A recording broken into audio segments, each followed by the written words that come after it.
I love to see the towns passing by and to ride these rails neath God's blue sky.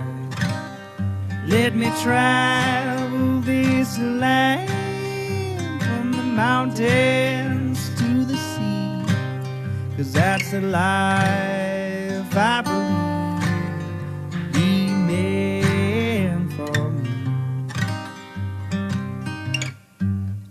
And when I'm gone and at my grave you stand, say God called home your rambling man.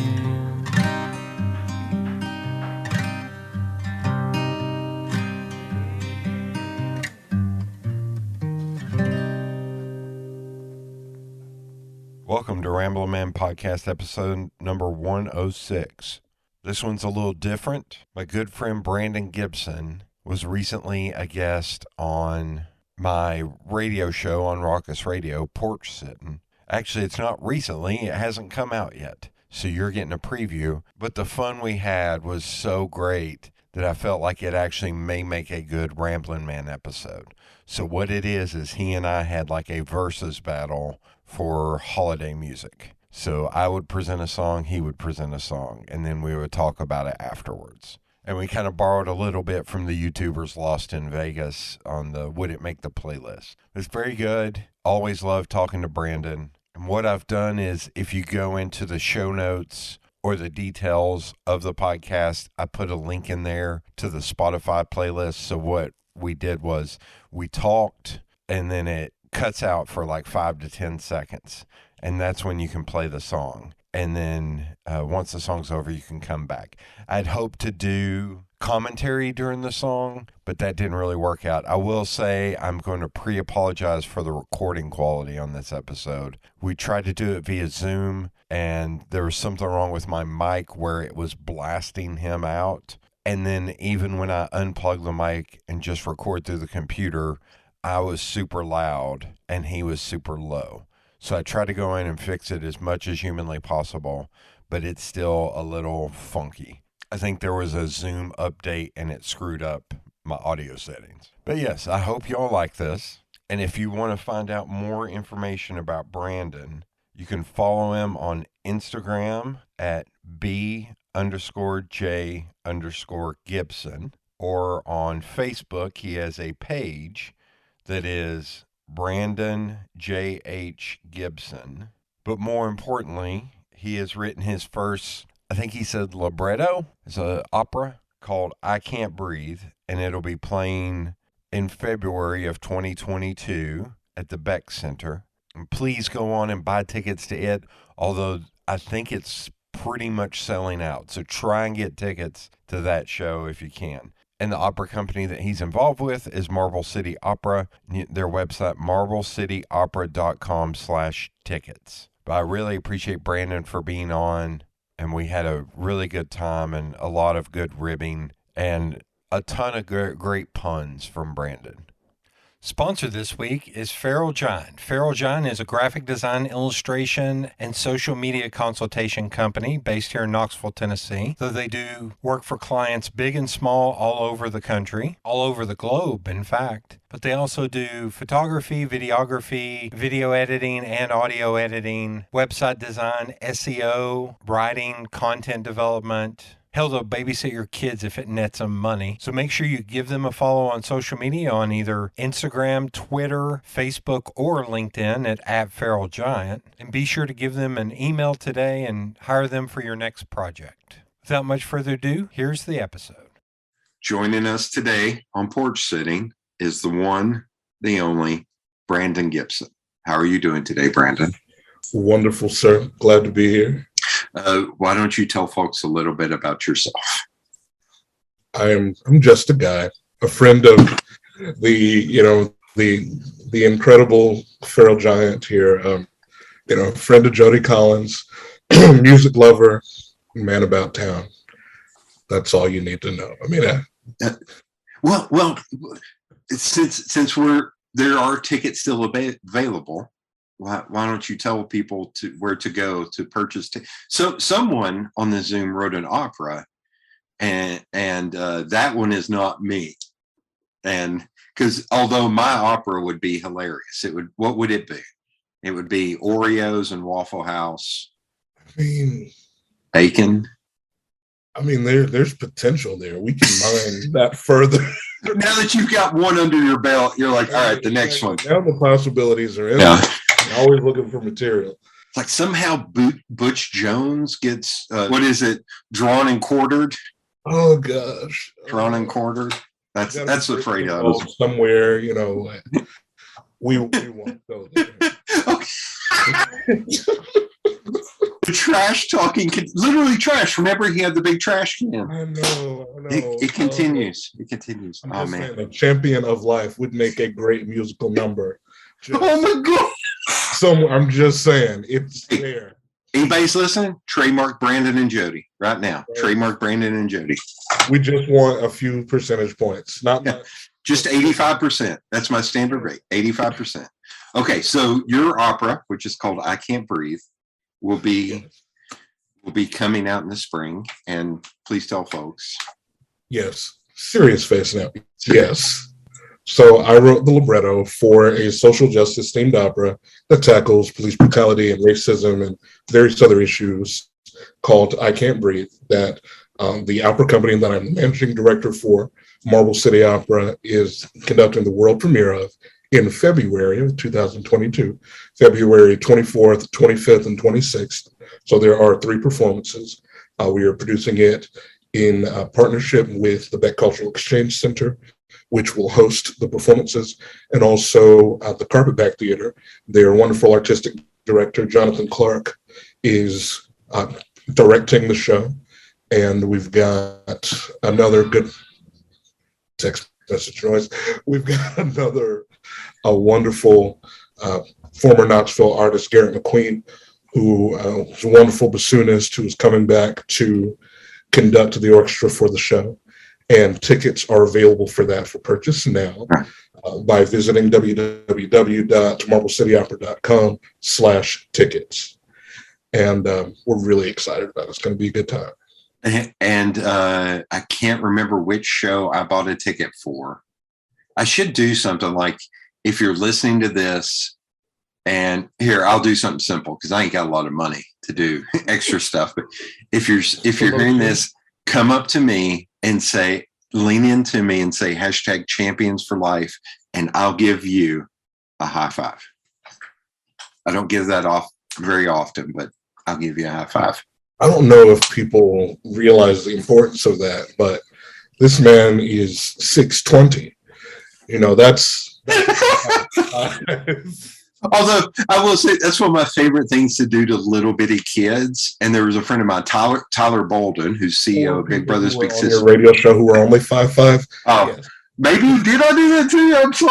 I'm sorry. Oh, his little daughter, who's like 3 years old. I think Tyler went, "Give Jody a high five." I said, "Yeah, give me a high five." Oh. And she just started giggling and jumping. I was like, that's the best. And then I showed her a trick. I was like, here, pull this trick on your little brother. I said, high five, low five. And when she did, I said, too slow. And she went, do it again. So I did it. I was like, do that to your brother when you get home. I was like, get him. Traditions persist. Yeah. It's amazing. Next thing, I'm going to show her my disappearing thumb trick. Oh, look, it's wriggling. Wait, before I do this, we're not, only the audio from this is being shared. Right? Yes. In that case, I will pull my favorite gag, disappearing finger trick. What? Oh, God. Oh, God. I thought the way you were going, I thought you were going to do that. Oh, God. Because I always win that fight, undefeated in all conflicts, foreign and wait for it. Wait, look back up, and domestic. Oh my God! Oh, this is terrible. Oh God! It's my favorite thing ever. People will know me for years and not even notice. It's the greatest thing ever. Shit! I'm going to give you some homework. There's a film from the 90s called 4 Rooms. Have you ever seen it? No. I'm going to spoil the ending. So it's 4 separate vignettes, and like one of them is by Robert Rodriguez, but the last one is by Quentin Tarantino, and it has Bruce Willis. So the whole thing is them talking about lighting a Zippo lighter. And it's 2 of them have a bet and said, if you can light one of them says, I can light a Zippo lighter 20 times in a row without fault. And the other guy's like, you can't do it. So it's this big, long thing, this big, long build up. Spoiler alert. The bellboy comes in. He is the main person in all 4 of the thing. It's played by Tim Roth. And so he says, if you can't do it, I get to chop I think it's pinky off. So they finally convince the bellboy, like, we will pay you $1,000 if he fails in one of the 20 times you chop it. And it's all this anticipation, all this buildup, all this stuff. And he was like, I think he ends up getting more money, like $5,000. And so he's sitting there with the knife. He goes, okay, go. And then it cuts to the person doing the Zippo lighter, and they miss on the first time. And then it's just whack, and they chop off the pinky, it goes flying, and you see him scoop up the money and walk away. So you can say, I tried to light a Zippo 20 times in a row, and I failed. Twice. Oh my gosh. But yeah, it's worth watching. It's weird. But that segment is very a different time in movies. Yeah. Looking back on now, I totally appreciate there were more interesting things. Yeah. Everything was like a reboot. Yeah. 12 Fast and Furious movies, whatever. But there was really some cool experimental stuff. Oh yeah. You know what I mean? So that's the funniest thing about, Kevin Smith is a huge podcaster right now. And to go back and tell people, oh yeah, he changed the face of cinema. They're like, the dude that talks about his penis I was like, yeah, that's the guy. He was the guy. Okay. Okay. Enough about that. So what we're doing today on Porch Sitting is we are doing a battle, an old school battle royale with no real winner. You're the winner. You know who's the winner? The listeners are the winners. We're both like, nah, maybe not really. So we're going to go back and forth, and we are playing songs for the other that we hope that they've never heard, and we'll give our thoughts on it at the end. And if you're listening at home, go look for Ramblin' Man, where there'll actually be commentary over the songs. Maybe, if I can get this to work right. So we'll see. So Brandon, you go first. Not a little cross promote. Yeah. Brandon, you get to go first. What is your first song? All right. So Jody told me to pick 10 to 12 songs. I think I've got 30 here. I want it to come, the chamber fully loaded. Let me see. You're also you also know you're going up against a nerd who played the Chicago Bulls theme music as a way of trash talking, like leading in. So yeah. I was gonna say, so I'm adjusting in real time here, but I feel like I'm going to start classy because this is one of my favorite Christmas songs. I think of it as the sexiest Christmas song in existence. As much as any Christmas song is sexy, some of them not, but I love it. It is from the Nutcracker Suite by Duke Ellington. His take on the classic Nutcracker Suite, and it is what's this called? It's called Sugar Rum Cherry, which is his take on the dance of the Sugar Plum Fairies. Oh, let me just look up that Duke Ellington. Sugar Rum Cherry. There it is. I'm going to grab this this gets added to your playlist, and we'll give it a listen here. Boom.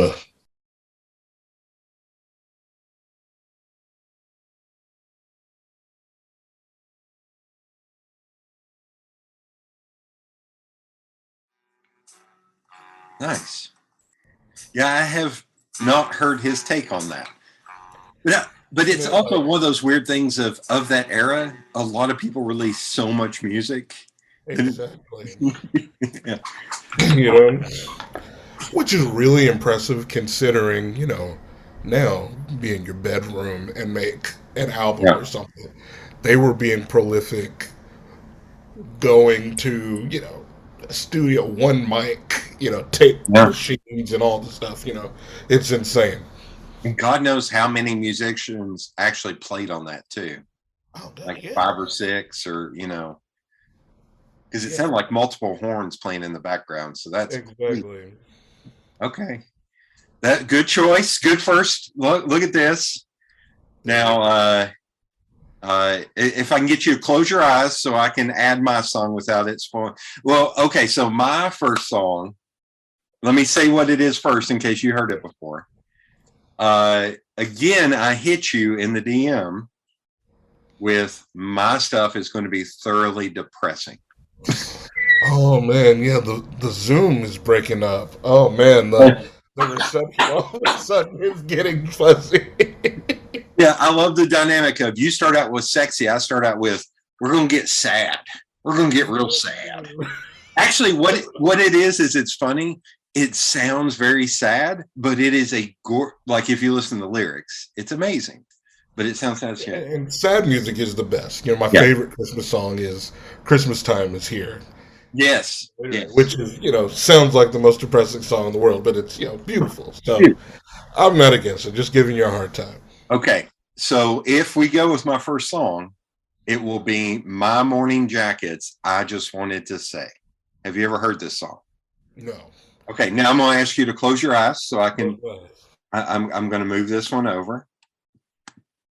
And here we go. So, okay, you can open again now. So, do you like "My Morning Jacket"? Had you heard it?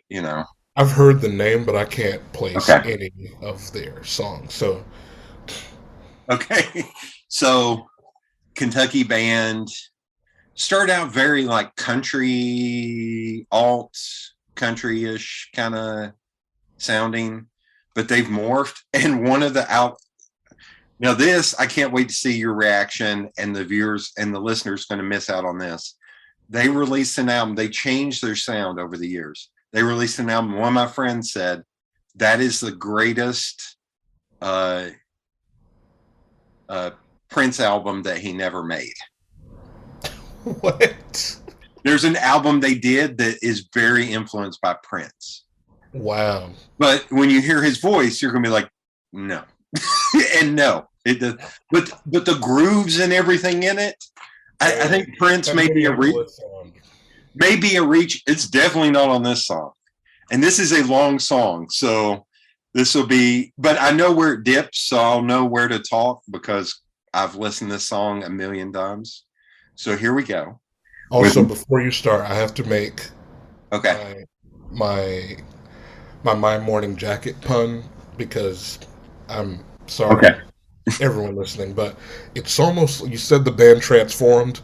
It's almost like one of those days where it starts off really cold, but by the afternoon it's like 60-something degrees, and you have to take off, dare I say, your morning jacket, and... The Zoom's breaking up, Brandon. I don't know what's happening. I'm sorry. I had to, it was there. I had to, I'm gonna mute now. Okay. Here we go. My Morning Jacket with "I Just Wanted to Say."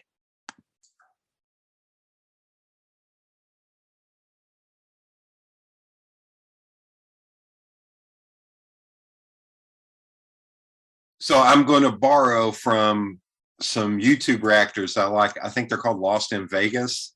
They play songs and react, and at the end their gauge is, does that make the playlist or not? So what did you think of that song? And is that something you would seek out, or is that something like if that's on the background, that's totally cool, it's mellow? How do you... Be a background song. Okay. I wouldn't like seek it out, but if it's on, it's whatever. I equate that to that's kind of a Starbucks song to me. How dare you? How dare you? It's probably on the Starbucks like holiday CD next to the counter, Yeah. track 9 or something. Like, oh, Damn it, oh hell! If Java no, that wouldn't even make it Java. If Wild Love released a CD, it would be Wild Love. No, Sean at Java, it would be all punk stuff, yelling about Christmas. Meg may allow something like that to be on, which is appropriate. You got a little jittery. Okay, well, that's a good game. But did you like that song? Dislike that song? Like it was in the middle, but it didn't like or dislike it. It was just kind of that's how background it is. It was like okay. I'm not I don't know. So it's funny, like that's one of those songs. The first time I heard it, which was like early 2000s, maybe, like it, and even now, if it hits me at the right moment, it'll make me well up. I just love that. I don't know what it is about that song, but I think it's very somber, and I can understand that. Everybody's got something, different things, right? Touchy. That's why there's a chink in the armor somewhere. You know what I mean? Oh, you just wait. Trust me, they're not all sad. I tried to balance them out. The next one will make me ugly cry, but I will not do that here. And then the third one is funny. So you do have that. About your Christmas shoes. Oh, God. Okay. Now, in hour 12, what is your second pick? Oh my gosh. Let's see, Okay. Since you went with something somber, I will go a little somber as well. Okay.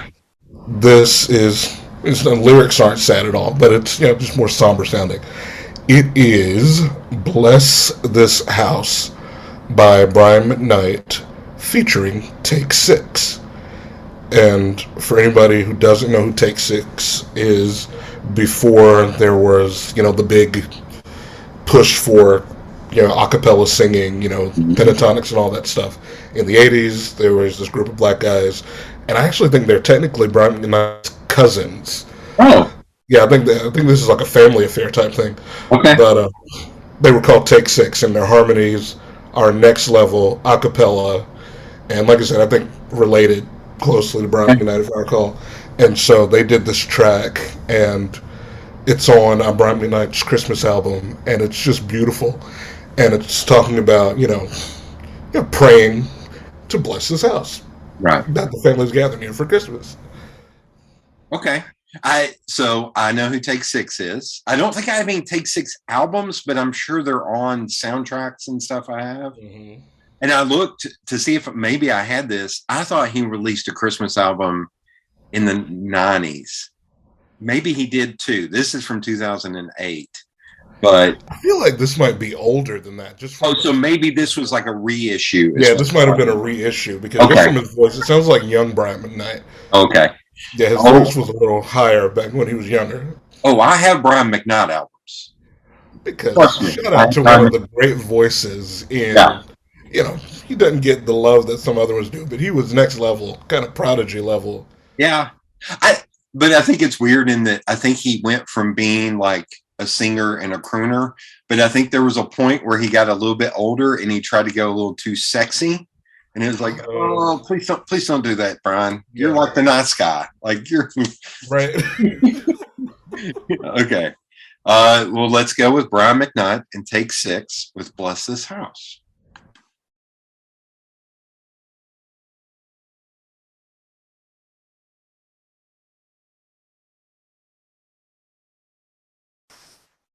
Okay, I wasn't making a face because it was bad. It was just how high they got. It was just like, it was like, that's impressive. Yeah. That was. I'm trying to think how to say this. I know you're not supposed to put down one to raise another. Pentatonics, I think, gets after one or two. I'm like, I'm good. I got it. No offense to them. Here, I'll slag another in that same point. It's the same thing with like Rush, where it's technically the most profound. I was like, that's great, but after a few, I think I'm good. Like, So, but that your favorite food or something. It's like, all right, I had it. I don't. and I'm gonna go with you. I think that paired well with the one before, and that is stuff that I'm not kidding. Like if I was sitting at here, I'll praise a local venue, Jig and Reel, with the fire going, and perfect. Those two songs. Yes. Actually, I think all three of those songs back to back to back would be nice. Like, yeah, you're hanging there with a friend or with a friend, and you're enjoying yourself. Yeah, that's good. When I looked it up, I noticed Perry Como did a version of "Bless This House," so I assume that is an older song that they covered. Okay, see, I didn't even know that, but that's cool. Yeah, there is a lot of people there's a lot of people who name their albums "Bless This House," which is okay. Oh, good call. Win. That's a win. Okay. I too have worked in radio a time or two. Okay. I'm going to ask to shutter your eyes for a second. Let me take a look. Sorry, I am nothing if I'm not professional. So the next song. Let's see if the next song you can open now, because I'll just add this at the bottom. Have you heard Sara Bareilles and Ingrid Michaelson's Winter Song? No, but I love the both of them. Okay. They are also in the coffee shop, but in a different way. I love them to death. Okay, so what's funny is this comes from the Hotel Cafe, this small cafe. So you nailed it.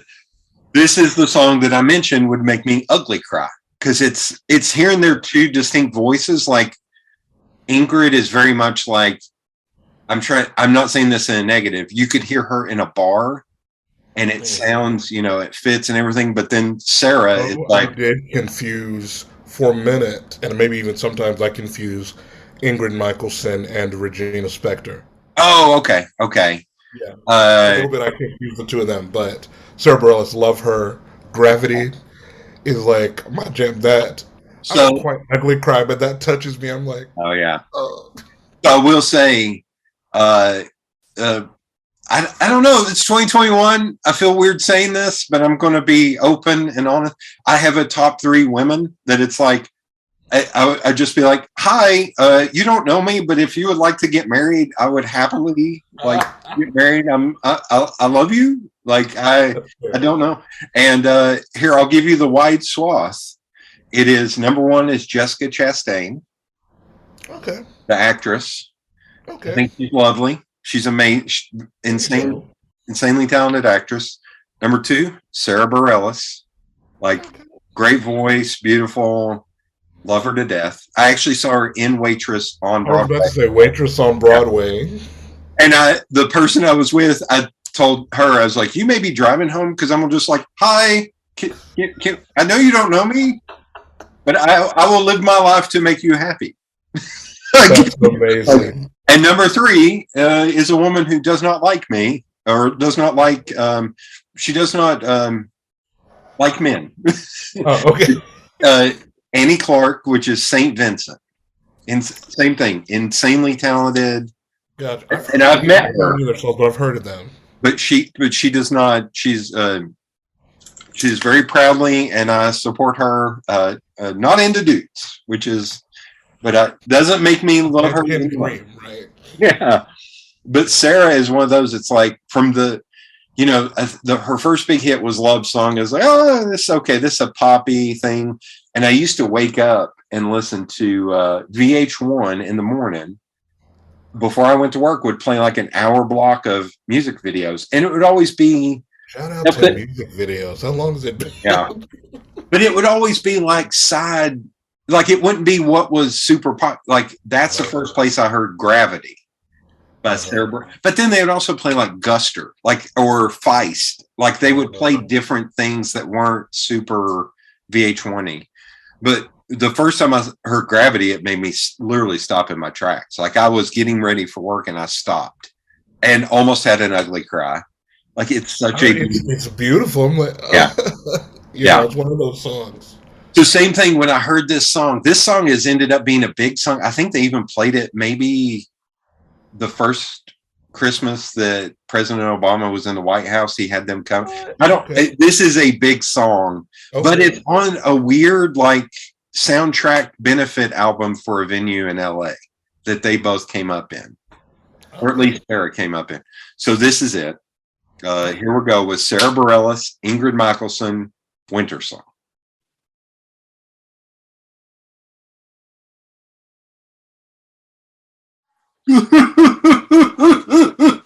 Oh, sorry. Right. So that was beautiful. Okay. That's actively in the like category. Okay, good. Yeah, I would listen to that on mine. I'm gonna add that to my list. Okay, My good. Christmas playlist. Only thing I would say, I probably would have liked it even better, just straight acoustic. Oh, yeah. Yeah, like I like their voices together so much that just them and a guitar or like Sarah playing on piano by itself, nothing else. Yeah. Well, I think it's not to get all nerdy, but it's also like Ingrid's big thing is she plays the ukulele. Ukulele. So I think that's yeah. Like I guess piano, maybe ukulele, or just her Ingrid on the ukulele by itself would have been simple. Like I feel like maybe a little bit of the track was complicated, but extra stuff on the track, like their voices itself, and just maybe the occasional chord would have been sublime. But already beautiful song still. And I think about this, like this is a song here. I'm gonna give you a perfect scenario for this. Sometimes when you go to a show at the Bijou, at the end when they do the encore, they move the microphone to the side. Yes. The two of them at the front, no piano, no ukulele, no nothing, just them. Yeah. And probably like getting the crowd to do the bum, bum, bum, bum, bum, bum, bum, bum together would be great. Yeah. Okay. Just picturing that moment. In the Bijou, like I've been at those shows when that just happens, and it's like, oh, okay, now I can go home. This is something that wouldn't make the CD, but is the greatest thing ever. That's why you go to a show. Yeah. You know what I mean? Have you heard the Punch Brothers or Punch Brothers? So the day Levon Helm died, they played the Bijou, and they came out at the end. They're like, "Hey, we lost a great one today. We're going to do something different." And they moved the mics away and did the band's The Wait and got the audience to sing along because everyone knows. Everyone in that audience knew every word to that song, and it was to hear 800 plus 5 people in the band and the opening act all do that in one room together. No, chef's kiss. You can't. It's process. It's a process moment. That's a beautiful song. Yeah, I don't know. I would call The Wait beautiful, but it's a powerful song. You feel that. Like I love that song. You know, take a load off, Andy. Take a load. For free. Yeah. Okay. So here we go. So I did good that one, so I'm happy. I'm nervous as shit about the next one, and I'm gonna go ahead and say a curse word because it cusses in that one. So, but before we get to that, what is your next song? Well, it's perfect segue then. Okay. You're cussing in your next song, then I will cuss in my next one too. This is a beautiful song. Another one that I would qualify maybe as a little boozy, but it's also very sentimental and very heartfelt, and might surprise you who is by, because I don't know if those are words that you'd use to describe him. But this is actually a track by Chance the Rapper. Okay. Released a Christmas album, a joint Christmas album last year with Jeremiah, the birthday sex guy, who I think was actually at the time of the release of the album fighting for his life against COVID. Like he got COVID really bad right as the album was out. He survived. I think he's fine now, but I guess certainly put a damper on the album release. But it was a great Christmas album. This is the first track on it. It's called The Return. And it's Chance, rapping over this amazingly kind of sentimental, jazzy beat, and referencing all of these things, Christmas and everything, and it's great. It's got the explicit rating, but it's not crazy. But no, mine is crazy. Mine is. I want to watch your reaction, but I almost don't want to say anything because you need to hear every word to the song. Oh Lord, okay. So I had given Chance a chance. The big album they had, I think it was 3 with the baseball cap to the side. And I think it was one of those, like, I had kind of heard a song here or there, but then I listened to that one, and it was like the first half I really loved, and I thought the second half he lost the plot.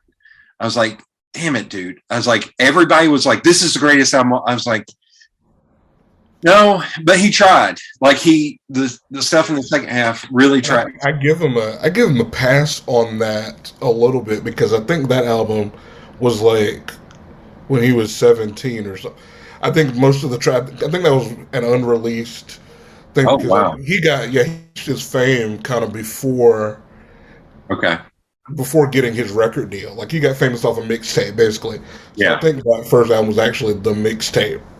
That actually a good friend and another amazing artist who I would actually throw on the list if I don't think he has any Christmas tracks, but Chris Matian, good friend of mine from Knoxville, was in a studio with him, like knew him back in the day from Chicago or something. It was like, he's also anti-Chance, but like knew him back in the day, a little bit, but just from like personality. Yeah, but I think a lot of those tracks on that first album were like teenager suspended from school. Because I think maybe one of them was called like 10 Day or something, was because he had been suspended for 10 days from high school and like went and made the album or the mixtape rather, something. So I give him a pass for that. But this, I'm gonna be very here. Wait, I shouldn't set this up. So since you introduced the rapping song, that's both a pun and a rap song, on that LaFace Christmas album, that came out before Outkast's first album came out, and Players Ball is a Christmas song, and it has Jingle Bells on it. What? And it says stuff. It changed one of the words to All Day Every Day. It's on Christmas Day on that album. What? I'm not kidding. So Players Ball is a Christmas song. The same way Die Hard is a Christmas. I'm just kidding. So I did see somebody post something said Die Hard is an action movie set at Christmas. I was like, that is the correct answer. But I like saying it's a Christmas movie just to My favorite sportscaster, Sports Bay, famously posted that earlier today. Oh, okay. We have your top 3. I guess she would be on my top 3. Sports Bay. Joy Taylor posted that earlier today saying yes. And I will neither confirm nor deny, as I might have to see Justin Marion in the streets. And, this is his hill that he would die on, that it's a Christmas movie. So much so that they actually gave me 2 years ago, I'd never seen Die Hard. They gave me the complete box set of like... You're breaking up on me again, Brandon. They gave me all 4 Die Hard movies to prove their point that Die Hard was a Christmas movie. Like physical DVDs I got from them. And so... I've got it on DVD, Blu-ray, digital. I've got it every way you can possibly have it. I only own... that actually may be the only DVD, the only set, because I think there are 4 movies in it that I actually own that I'm on. I've got like a handful of DVDs of performances that I'm in, but the only movies that I own on DVD are the Die Hard movies to prove their point. So I will neither confirm nor deny that it is or is not a Christmas movie. So I will say, as an avid and rabid fan of the Die Hard movies, I would be fascinated to hear your take on it, because it's also one of those films that a lot of action films that followed it copied from it. One of those, like, there's sometimes if you go back and watch the original, it's like, what? But this is like every other one. It's like, but when this came out, this was not a thing. It was the first. Yeah. So the other thing I would say, here's my hot take. Die Hard 1 is great. Die Hard 2 is terrible. Die Hard 3 is great also, but it has him and Samuel L. Jackson palling around. How can that not be a great That film? can't go wrong. And I actually like Die Hard 4. It's about cybercrime and stuff, and I actually like it a lot. And a lot of people crap on it, but I think it's very good. So, Yeah, fair enough. yeah. So there you go. So in watching them think about that, Die Hard 2, I thought was painfully bad. It is bad. It is. But Die Hard 1 is amazing. Is amazing. Dare I say, during the second one, were you feeling too old for that? Wrong movie. But thank you for trying. I had to. I'm done. That's done. So that's another debate. Like Lethal Weapon, I think it's the first two. It's same thing. I just thought of Danny Glover. And no, the first two are. God, I want to make a very wrong joke right now. Samuel L. Jackson is not Lawrence Fishburne, nor is he Danny Glover, Brandon. Yeah, no. It's a different type of. I feel like they're all prototypes of the curmudgeon, but different types of curmudgeon. If you not for your police chief. Oh, do you not know about that? The the Samuel L. Jackson, Lawrence Fishburne thing? No. Samuel L. Jackson, this is the greatest thing in the world. He was being interviewed for some show, and the broadcaster was talking to him, and he kept asking him, like, what was it like being on the set of Apocalypse Now? What was it like being in the Matrix films or something like that? And he looked at him and was like, I'm not Lawrence Fishburne, motherfucker. And so he made t-shirts that said, I'm not Lawrence Fishburne. It's the greatest thing in the world. Like, he got confused for Lawrence. That's why I made that joke. He's not Lawrence Fishburne. He's not Danny Glover. Oh, no, I had no idea. Oh, my It's great. It's great. It is so good. And he was on a British talk show called The Graham Norton Show, which is fantastic. Oh, and they talked about that. He's like, oh, yeah, it happens all the time. I was like, that's amazing. That is amazing. And uncomfortable as shit. Oh, no. I'm not Lawrence Fishburne. I feel like you have to leave broadcasting. Oh, yeah. Like after you've done that you don't even go down to the C leagues at that point. You're like in Anchorage doing the news. Yeah, you've got to work at your parents' deli. Like it's Oh my God. Okay, we've gotten off track, but let's go. We're gonna return. Oh, I love it when it comes full circle. Yeah, with Chance the Rapper's return. I didn't want to interrupt because I think that song in the 2 minutes and 18 seconds had more lyrics than the 4 previous songs. Right. And I know it's just like a random Christmas track. I also feel like dang, that's like some of your best rapping in any of your songs I've heard. Like how quick and where and the twists and references, turns, the twists and turns, everything. But there's so much Christmas stuff in there. You know, like oh okay. Yeah, if I was Macaulay Culkin, I would be excited that Chance the Rapper named right. Right. Yeah, ish. So I would say you take off his rapping over the top of that. That would be a good contender of another sexy song because the flow of the music is very, very, very nod your head. Right bass. Give me some. Pluck the strings a little. Oh hell yeah. Okay, yeah, that fits in there. Man, I think everything we picked has been kind of smooth, and I'm about to ruin that.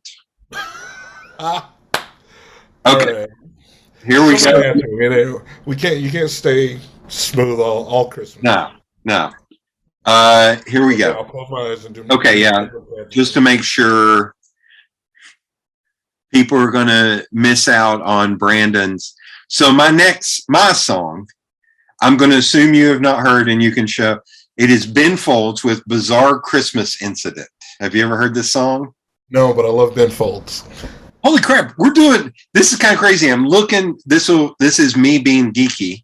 The past two, our 2 previous entries, the Brian Mcknight and Sara Bareilles, Ingrid Michaelson, 424 and 427. These two, Chance the Rapper, 218, and mine is 223. How weird is that the times are... Yeah, singing it. Okay, I love Ben Folds. The first time I ever heard him is I was I can still picture it, and it's Christmas time, so it makes sense. And it's actually a Christmas song like Die Hard is a Christmas movie. The song Brick, which if you've never heard Brick, you want to talk about a range of emotions. It's a song about a young man and a young woman having to decide whether or not to get an abortion the day after Christmas and returning Christmas presents to pay for the abortion. Yes. Yeah. So I heard that song. It's a beautiful song. Like, I would suggest listening to it, even though it's sad. I was sitting in my car, I'd driven back home from school. It had just started snowing, and that is the perfect way to hear that song. In my little 86 Toyota Camry, which were the old boxy Camrys, gold. It was gold, all gold everything. And I sat in my car and listened to that song and like tried not to ugly cry. And at the end of the song, I just put it back in drive and drove to Easttown Mall and bought that album. Like, that's how much that song affected. And I think he hates that song because it was huge. And, you know, but since then, Easttown Mall. Yeah, shout out to the recently departed. I would say R.I.P. But also, Ben Folds is one of those that I would think of. There are a lot of talented people in music. Yeah. But I think of Ben Folds as like a genius. Oh, yeah. Oh, yeah. You know, like you should be just teaching classes somewhere, master class or something, but like you see the Matrix differently than everybody else. And he's also funny as hell. Like I've listened to and he's funny. He does a thing where the last time I saw him was at the Bijou. It was just him and a piano, and he gave everybody papers, and you would write down your song and throw it on stage, and he would play it. And he had like hundreds upon hundreds of songs, and amazing. Yeah. I guess he's I think of him and I think of the genius that uses his powers for good, right, and not for evil. You know, you see a lot of geniuses in there, like terrible people, but they're brilliant, so you just have to put up with it. I'm like, okay, Ben Folds. So the genius, you know. Like, so the funny thing about him is he is one that when I last saw him, it was at that Bijou, and we threw that, and we were up in the balcony, and I was pissed because I think I wrote down Bizarre Christmas Incident and it was like June, and I was like, I don't care. I love that song, and it's hilarious. So I'm going to play it. It's the world needs is a joint Weird Al Ben Folds album. Oh, putting that out into the universe right now. Two benevolent geniuses just on the tracks, just crafting. That would be next level. Another piece of homework. Ben Folds recorded one of William Shatner's albums. He produced it. What? And Henry Rollins, do you know who Henry Rollins is? Henry Rollins was the lead singer of Black Flag. He's like this alterna looking dude, big beefy dude. He is coming in the Bijou. I have an extra ticket. I may take you to that show because he tells about like he is very serious, but he is also very funny. Like he will just go to Afghanistan because he wants to go to Afghanistan and walk amongst people. And people are telling him, you can't do that. You can't do it. He's like, I don't care. I want to do it. Because I don't think what the government and the news are feeding us is true. I think people are people and they're good people. And like, he's awesome. But he, on one of his talking shows, which you can find on YouTube, tells a story about meeting and being on William Shatner's album and about Ben Folds. But he does this great impersonation that I'm going to butcher of William Shatner. And he goes, Henry, I think we could use a little more guitar. Like it's the best. That's another piece of work. Seeing Henry Rollins tell the story about being on the William Shatner album is great. So I can't wait to see your reaction.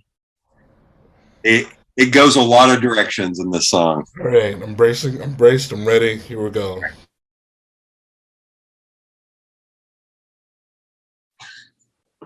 So Brandon, does that one make the playlist?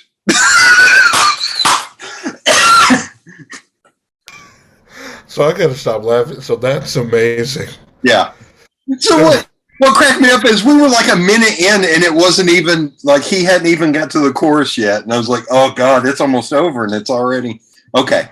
So that got a thumbs up. Maybe not on the playlist, but that got a thumbs up. That's a party Christmas song. Like you want that to come out of the party. You know what I immediately think of? I think of Mike McGill. You gotta shout out Mike McGill, the Christmas Spectacular, the Bijou. That sounds like something that takes me back to when it was at Barley's, and something that Mike would just start playing, and Barley's would go crazy. And I think everybody's in on that. It's brutal, but that is like that song is pure joy to me because it's so ridiculous, and it just keeps getting worse. The dog was licking Crisco off his thighs. I was like, "This is Claus is going to sue our ass." Like, that's amazing. Okay, good. I got the thumbs up on that song. That's everything else is gravy after this.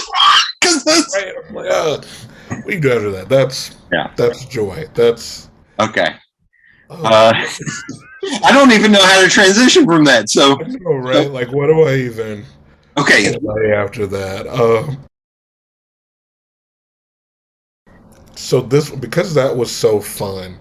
Okay. You got to go with the fun one, and you've probably heard the original. This is a cover, just a remix of the classic one, but this is "Wonderful Christmas Time" by Tuxedo, which is one of my favorites. They're some funky white boys, and all of their stuff has that great 80s synth type stuff to it. And so this is their take on the classic. I love them in general, and this is my favorite version of this song, even though I like the original. It has more bounce to it. And it's fun. So just to follow up. And I will say, my friend Ryan Schaefer, we were talking the other night, and he was like, this song is Wonderful Christmas Time is terrible. I hate it. I wish it never existed. I was like, have you heard the Shins version? Because it's bouncy and very fun. He was like, no, it's still going to be terrible. I was like, no, it's good. Like, I don't like the original, but a good cover can still be good. I was going to say, that's like one of those things, I don't know, take whatever food you're like not huge on, and it's like, you tried it with cheese? Yeah. Oh yeah. Or with chocolate if it's a dessert, something, or peanut butter, like, hey. Oh my God. So you saying that made me so a TikTok video that I could not stop laughing about. It was a reaction video. So it's this, and it starts out 2 videos. I'm going to do this so the listener at home doesn't get shit. So person 1 is a black man, and he says, hey, white people, is there anything about black people you'd like to know? And then it cuts to a white dude in like a Black Lives Matter bandana. And he said, please, there's a word I don't know. And then the secondary window is like a 40, 50-year-old black woman. And she was like, you see her just getting tight. Like, oh, good. Where is he going? And the white guy's like, there is a word that I don't know. It's 2021. I don't know. And he keeps building it up. He's like, I don't know if this is a word I can use. This is not a word of my people, so I don't really understand. And he was like, and if you can please explain it to me, it's seasoning? What is that? And you just see her go, and it cuts out. I was like, oh God, the cheese on it. Maybe I was like, oh, have you tried seasoning on it? Maybe that's amazing. Yeah, It's the greatest thing, man. I've watched that video and died laughing every time. But that's how I feel about this song, man. I was my biggest moment like that. My season, but my weird food moment. I had a friend in college. Shout out to Seth Crow, who liked to eat crackers, peanut butter, and pineapple. Like that's what he existed on. He would eat out for every meal, like dinner every day he would eat out. But during the day, the only thing that he would eat were crackers, peanut butter, and pineapple. And I was like, what are you doing? That's so weird. He was like, no, try it. Trust me. It tastes like peanut butter and jelly. I said, stop. What are you? No, this is weird. This was before the pineapple pizza slander began. Yeah. This was still, look, pineapple is only for ham and upside down cake and little cans with the juice in it or something. That's it. He was like, no, trust me. Shh. And so, like a Ritz cracker, some peanut butter, and a pineapple chunk sandwiched. And it really is peanut butter and jelly, but it's ridiculous. That's crazy. Hey, we're going to make that the new holiday treat from this episode. Yes. In honor of him. Yeah. We'll call it the Crow. Cacaw or something. Oh, he's still alive, but we're still going to honor him by saying. Everything's still alive, yeah. Okay. We're going to go with. What's funny is I think on down my list is the Shins version of Wonderful Christmas Time. So we picked the same song. That's funny. Okay, so here we go. We're going to go with Tuxedo with Wonderful Christmas Time. Okay, I have two thoughts on that. All right. Number one, I feel like if you listen to that, you have to be sitting on a beach in Miami at Christmas time. Fair, I'll take that. Or LA or somewhere. Like that almost feels like a summer jam. But it's that's right. It's like, okay, that's like dance for Christmas or something. Yeah. Like, okay. And number two, I want for them to get big enough for Michael McDonald to do a version of that where he sings part of it. Oh my God, yes. Okay. Yeah. Yeah. Or that some producer needs to like do a mashup or something. Yes. Like that. Yes. Yes. Something, because that's perfect. Michael McDonald just recorded vocals only track of that, and then some producer. Yeah. Yes. Do the rest. See, that song's a joy. Is it a deep song? No. Exactly. But you're simply having a wonderful Christmas time. Exactly, because that to me, that's what makes Christmas one of my favorite holidays. Is that it's so multifaceted. Right. You know. Baby Jesus, capitalism, you know, love, loss. Oh my God! It's every angle, you know. It's baby Jesus, latent capitalism. Exactly. It's a big theory. Everybody get in there. Just everybody get in there. You know. Oh my God. Okay. All right. Close your eyes for a second. All right. Let's see what I got next. I love doing dream sequence hands. I do this in real life too. So okay, this will be interesting. So this is one that I may get hate on. Okay, you can look. So there's a big band, huge band, big hits. Everyone hates them, and I don't understand the hate. I get it. The hate. Maybe they're a little pretentious. So with that word, you know they're not. It's not Nickelback. I'm not. Playing Nickelback. Right. Is it U2? Like, no, it's Coldplay. Oh, so I won't hate on Coldplay. So Coldplay years ago released a Christmas song that the video is very good too. I think if you just listen to them, they're good. But I think if you see them where they're all wearing the same outfit, I get it. It can be a little pretentious. I think they've got good songs, but. You know, I get Coldplay confused with what's the guy? You're going to make a lot of people angry probably with this statement. I can't. Look, they all look alike. I was like, oh, what? Some skinny white guys with instruments and you know, on the same radio station. Sometimes I get confused. All right. Okay. Sorry. What's the guy? Is it okay. Adam something. Adam Devine or Adam Levine from Maroon 5? Maroon 5. Okay, yeah, I get Coldplay and Maroon 5 confused. Okay, you didn't make anyone other than me angry with that name. Everybody else, if you would have said like I get Coldplay and Radiohead confused, I think you would have had a bunch of music nerds being like, excuse me, but point of order. Actually, push the glasses up. I hate Maroon 5 with the fire of 1,000 suns. So, but I get it. It's they look certainly. Come on, and hey, now you got that one song I love. Sunday morning rain is falling. Come on, that's beautiful. Come on now. Yes. I think they're both. Here, I'll put it this way: both lead singer, women swoon over them for reasons I do not understand. How about that? That's a category. That's a fair, yeah. Same thing with middle school hatred for boy bands in general. Like, you know, being in middle school, being a guy who can sing in middle school, and like, NSYNC and Backstreet Boys were out. Oh yeah, we were all like, what's up? Yeah. You know, it was different. Every time I see people talking about how sexy Justin Timberlake is, I was like, what? He weighs like 110 pounds. So he's not no. The ramen noodle hair. No. Okay. I feel you there.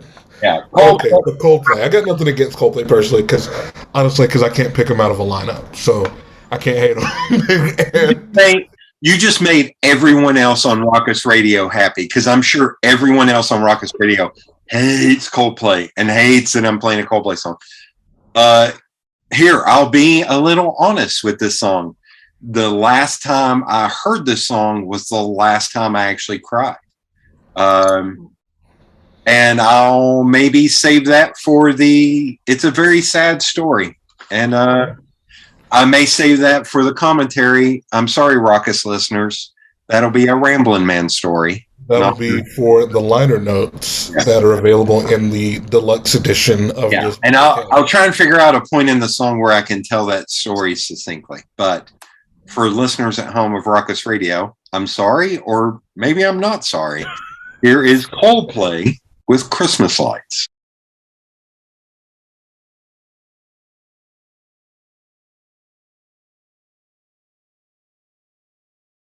All right, verdict.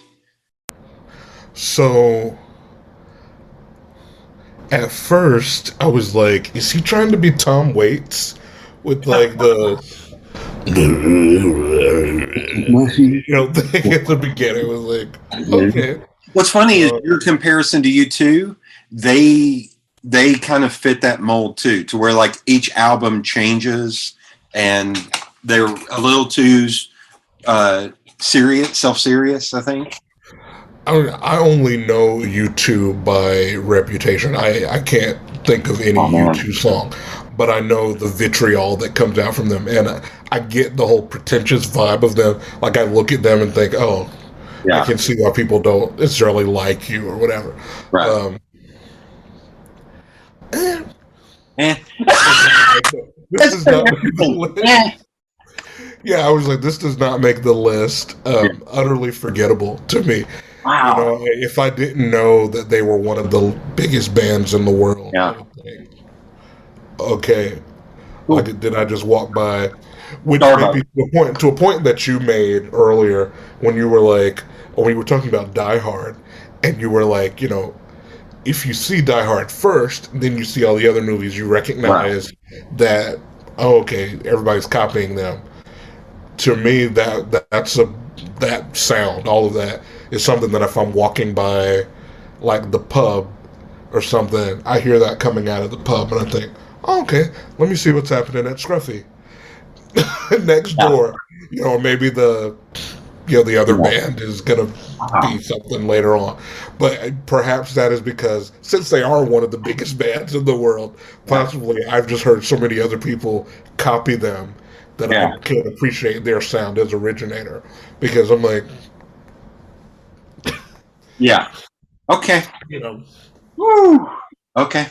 But you just make every host and listener to Raucous Radio very happy for slandering Coldplay, I'm sure.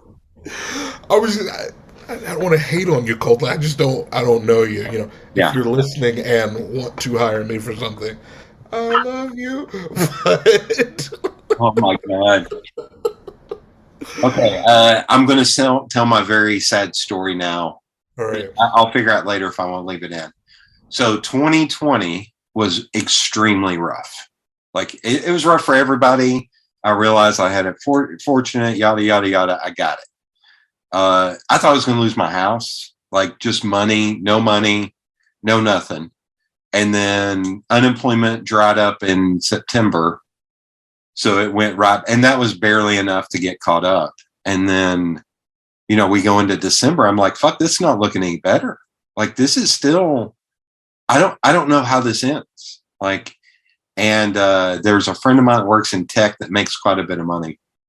And he and I were talking, and I hadn't opened up to anybody really about it. And I talked to him. I said, yeah, I was like, because he would just check in. I was like, how's it going? I was like, I don't know. Like, I honestly don't know. And I don't see any end in sight. We're in December 2021. I still don't see an end in sight. I would say to the point. We're in December 2021. Yeah. So all of a sudden, for some reason, I wanted to listen to that song. So I pulled up a video on YouTube, and right as it began, I heard a thud on my front porch. And this is like a couple, 2 or 3 weeks after he and I had talked about that. And I opened the door and pulled the box in, and it was Butcher Box. He had bought me 6 months worth of food. And I stood in my living room looking at that box and saying, well, this is covered. And I had an ugly cry. Because it hit the point in the song where he was talking about, you know, the beginning is very sad about they had a fight and he's out walking. And then it gets to the point where he's like, bring her back to, and I just had an ugly cry in my living room. Like, yeah. See, now you feel bad for calling them boring, don't you? But yeah, I had, yeah. And that, God knows what I would have done if my friend hadn't helped out. Like, it was, yeah, that was literally a lifesaver. And so I liked that song before, but now that song has a deeper meaning to me of just like, oh yeah, I survived for like 6 more, which I feel like an asshole for saying that because I had a cousin who passed away due to COVID. I know everyone had it hard, and I know but that reaffirmed how fortunate I am for what I had.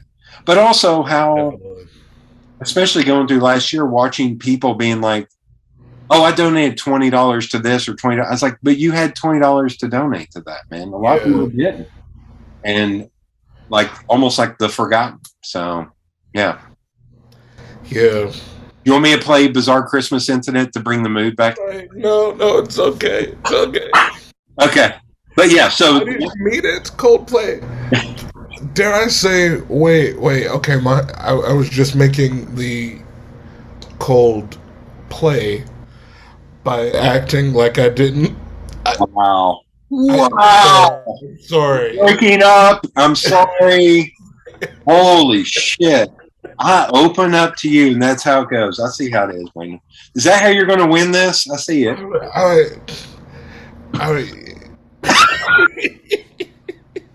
That's right. Oh, man. Okay. We got to go. Yeah. So. Really beautiful. I have nothing negative to say about that. That's beautiful. And shout out to everyone, hanging in there. All of us. Yeah. Brighter days eventually. Yeah. Knock on all the things eventually. Yeah. Anyway. Right? I was like, what do I play after that? Okay. Oh my God, there you go. And that's the first time I've said that out loud. And I think he's the only one that knows that. He is the only one. Him and maybe his wife. No, I don't even know that he told his wife. See, to me, that's the way that you give, I didn't give him a big shout out or anything online because I was partly embarrassed and partly just like, that's not how this works. He didn't get a shout out online. Like, yeah. Yeah, I firmly believe, the Bible says, give not seeking praise or thanks, just give, you know what I mean? And so anytime I make a donation or something, I do it anonymously. They know. Yeah. Facebook doesn't need to know that you donated. So Aaron Donovan, as a fundraiser, like I get it. Yeah. The numbers say, hey, when people see other people donating, they're more likely to donate everything too. And I get that, but I'm just like, for me personally, they know. Whoever I gave to, they know. Aaron Donovan and I talk about that a lot, and for what little following I have, there are times where I will talk about stuff because this can sound like a weird brag. But I think it's a lot of people are in their own way of living Uh-huh. that they miss stuff. And I do so much weird and disparate things that sometimes I will say something to try and get people to notice. Like Aaron Donovan's Christmas card thing for the veterans. Like I will always post about that because I was like, there are tons of people that don't know she does this, and more people should know. Like, and more people should come out and sign cards and do the right thing. So that's one. But yeah, there are a lot of times I'll give. Here, I'll say this. I don't say this pat on the back, but this is something that happened recently. Me with no money, still like the way my parents family raised me was to give and not make a big deal of it, you know. But I was in a Weigel's and there was a mom and her kid, and they had gotten like a sausage biscuit or something, and they didn't have enough money for it and milk. And the woman behind the counter was like, it's, you know, $1.75 or whatever it is. And she was like, oh, I don't have enough money for it. Can I come back and give it to you? And the woman was like, yeah, that's fine. To the point where I was like, I bet this happens a lot with this person. And I was like, fuck. I'm like 2 or 3 people back. And I get up to the front and I look at that lady and I was like, did she not pay for that? And I was like, she said, yeah. I was like, put that on me. Just put that on me. Because I had worked a job where I had cash, and I was like, this doesn't need. I was like, here you go. And she was like, thank you. And I was like, no, this is stupid. What the fuck world do we live in to where that person with a kid has to stress about something like? And I don't say that to pat on the back. I was like, everyone should look for opportunities to help other people. Yes. Yeah. Yes. And in situations like that, I've heard people in delivery lines talk about how, like, the drive-through is a terrible place to try to pay it forward because it messes like the whole thing up. Like, oh yeah. If you're in the store, like, hey, you know, or like, just anywhere, there are lots of those opportunities. Not even money, but just, you know, you're struggling to carry that. Let me help you. All that stuff. You know. As a Taco Bell alumni, as I straighten my non-existent oh yeah, it's a nightmare to deal with that because it's also like, can't you just put the 2 orders together? It's like, no. That'll screw everything up. Please don't make me do that. Can I run your card twice, please? Yeah. Anyway. Okay. So.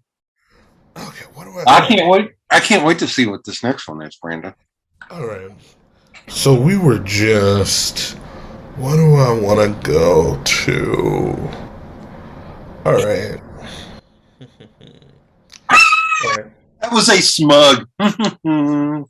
Okay. It is. All right. Since we're being, I don't know. This is one of my all-time favorite hymns, and this is probably my favorite version of it because the singer has the most, I don't know, pure voice I've ever heard in my life. Okay. It makes me think of my mom. Because she used to sing to me a couple of his other songs when I was little. It's always associate that his sound with just like purity and wholesomeness, wholesome meme time. And so this is James Taylor's version of Some Children See Him. Okay. Talking about how the hymn, he doesn't change it, but it's talking about how different children from different cultures around the world all see the Christ child as somebody who looks like them. Okay. And they're all okay with it. So the black kids see a black one, the Asian kids see an Asian one, the white one see a white one. And that's the hymn, but just his take on it, just so simple, and his voice and everything is beautiful. Love it. And so since that was the last time you cried, I probably tear up a little bit every time I hear this song. Okay. It's beautiful and Christmassy. I was going to undercut it with a joke, but I am better than that. You can. The joke is you taking the high road. I see what you're doing here. Talk about boring white dudes that meld together. James Taylor is the proto mold for the proto molecule. Yeah. I think this may actually be. Let's see. Here it is. On this album I have, and it is not on this album I have. I've heard a version of this that's like a bluegrassy version of this, where I think they play no music, they just do the harmonies, and it's very good. Oh. Yeah. That's beautiful. Okay. Okay. So what we're going I love bluegrass harmonies. Yeah. They do it differently than other people. No, you know what I'm thinking of? It, and I think it's an old hymn. It's Ricky Skaggs doing Children Go. Oh, okay. So and it's a Christmassy, I think, song. So yeah, I'll take that. Okay. So, but we're not listening to it now. Man, we are really pissing off that raucous audience playing Coldplay and Christmas and James Taylor back to back. So this is James Taylor with Some Children See Him.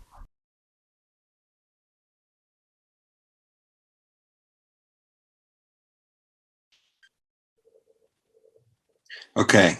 I'm going to quote you and say, I would also love to hear just him and a guitar, no amplification, right, doing that song. Like without the sweetening. That's great. The orchestration, everything is great. But exactly. to hear him allow the quietness in that song, I think would be especially pretty since he takes it slow. Yeah. I feel like the air, you're right, would only enhance that. Right. I'm like, I can't imagine him doing anything like wrong. He's got that. His voice is just so, I don't know, pure and I don't know if innocent is the right word to say it, but it's just got that sound to it. To me, that everything that I hear him saying, even when he's singing about like a girl or something, hits me like, oh, in my mind, I've gone to Carolina. Oh yeah, it's. I'm trying to rack my brain and thinking of a way to say this. Sweetening, lulling of his voice. Sweetening, lulling, like it's. I don't want to say lull you to sleep, but it's kind of puts you at ease. Oh, there is a word for that. Lilting. Lilting. Perfect. Yeah. Okay. Very much so. Interesting. That's another one I think makes the background playlist for me. That's fair. Yeah. Yeah. It's no Coldplay. I tried to say that as straight-faced as I could for a second. Oh, my God. Okay. Close your eyes because I think I'm going to do a mix-up here, and I need to pull. Close your eyes. Oh, close my eyes. Okay. Your eyes. Dream sequence hands. Okay. Here we go. Okay, there's one. I'm going to skip one, but I want to play a little bit of it for you because I'm curious to hear your thoughts. And I'm only skipping it because it's a almost 5-minute long instrumental, but it's lovely. I'm going to butcher this dude's name, Ryuchi Sakamoto, who was an actor and a composer that was in this film from the 70s with David Bowie called Merry Christmas, Mr. Lawrence, about a British getting captured by the Japanese during World War II. And it's I need to rewatch it this Christmas, but I think he's in it and he did the score for it. And like there have been versions, the song is called Merry Christmas, Mr. Lawrence. There was like an 80s version that ended up being successful, David Bowie, but it was like keyboards and stuff. But he released one album. It's just him and the piano. And this version from that, it's called Playing the Piano. Unbelievable. And it's one that makes me well up a little bit. But I'm going to skip through it for you, and then I'll get to my actual song. I just have to throw this in there because I also don't want us to sit here for 4 or 5 minutes being like, okay, cool, it's the same repeating thing over again. It's just a lovely song. I got you. Okay, so I'm going to play it, and I'll do a little bit of comment. Reminds me of snow falling. Like, yeah, definitely. And it just kind of keeps, and he just keeps building a little bit from there. I'm waiting. There's a moment where it shifts. I think it's right about here.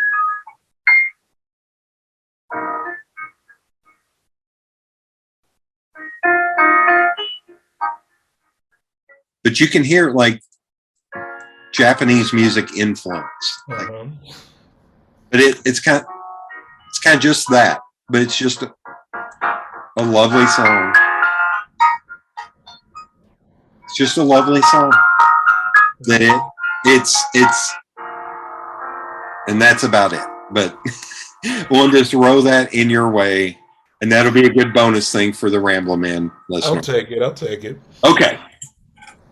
So my actual pick, which I think you've heard a version of, you've heard somebody do this live because I requested it at Happy Knox Holidays.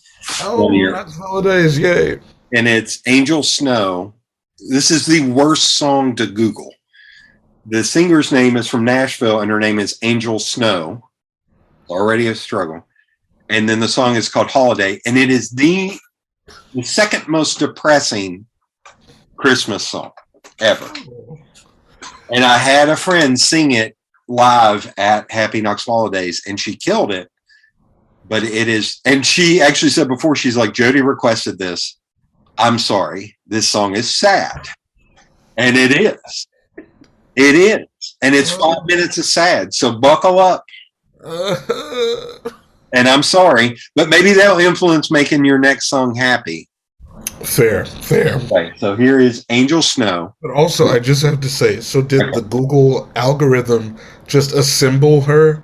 Google Angel Snow and Holiday? That's the top 3 search results got together and read through scripts, and the bot created the name of. Anytime I try to Google this to try, and she's also known in like singer-songwriter communities, but not huge.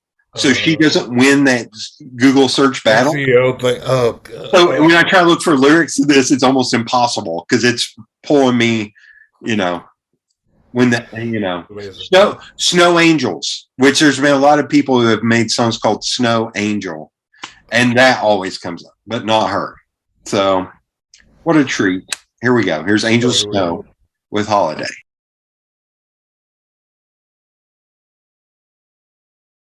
All right, where does that fit on the radar? I like that a lot. I love her voice. Yeah. The song playing, everything. I like that a lot. That's an active listen. Like that sounds like something sounds like a Bareilles song. Yeah. But something that I'd like actually watch at Bareilles, not just something that's playing, but somebody invited there. I'm looking at the High Life Moon, and I feel like that one when she sings it, I can almost picture the cigarette stuffed into the guitar. Right. Her doing that. Okay. So that is, I don't know, that's one of those, it is kind of sad. Like it's almost like, hey, I screwed up again, but it sounds like she almost has a wry sense of humor about it. Like the chorus of So Much for This Holiday, like it's almost like a joke. A little bit of a black sheep in there, Yeah. Definitely. And I love Christmas music again, because we talked about there's a little bit of everything in Christmas. Right. The emotions themselves that surround Christmas are so complex that it breeds all these different types of songs, and so I wouldn't even put that as a sad song. Okay. I stand corrected. I'm here for that. It's just okay. All right, what have you got for me next? Let's see how you follow that. Next, I'm gonna do this one purely because you talked about David Bowie, and it makes me think of this guy, not who people think of when they think of David Bowie, but actually my favorite David Bowie song features this guy singing background vocals, and I actually think that's where he got his start. Which an interesting piece of trivia, but it is Luther Vandross singing "May Christmas Bring You Happiness."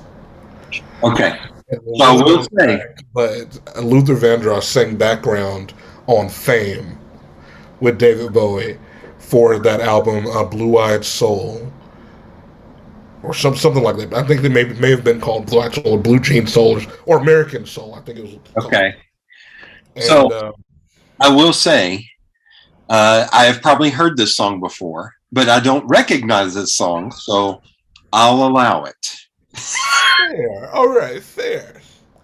So I will say the only thing I'm looking at funny is it looks like there's like a 1991 remix and then there's a regular version. So I'm going to go with the regular version. The regular version. Okay.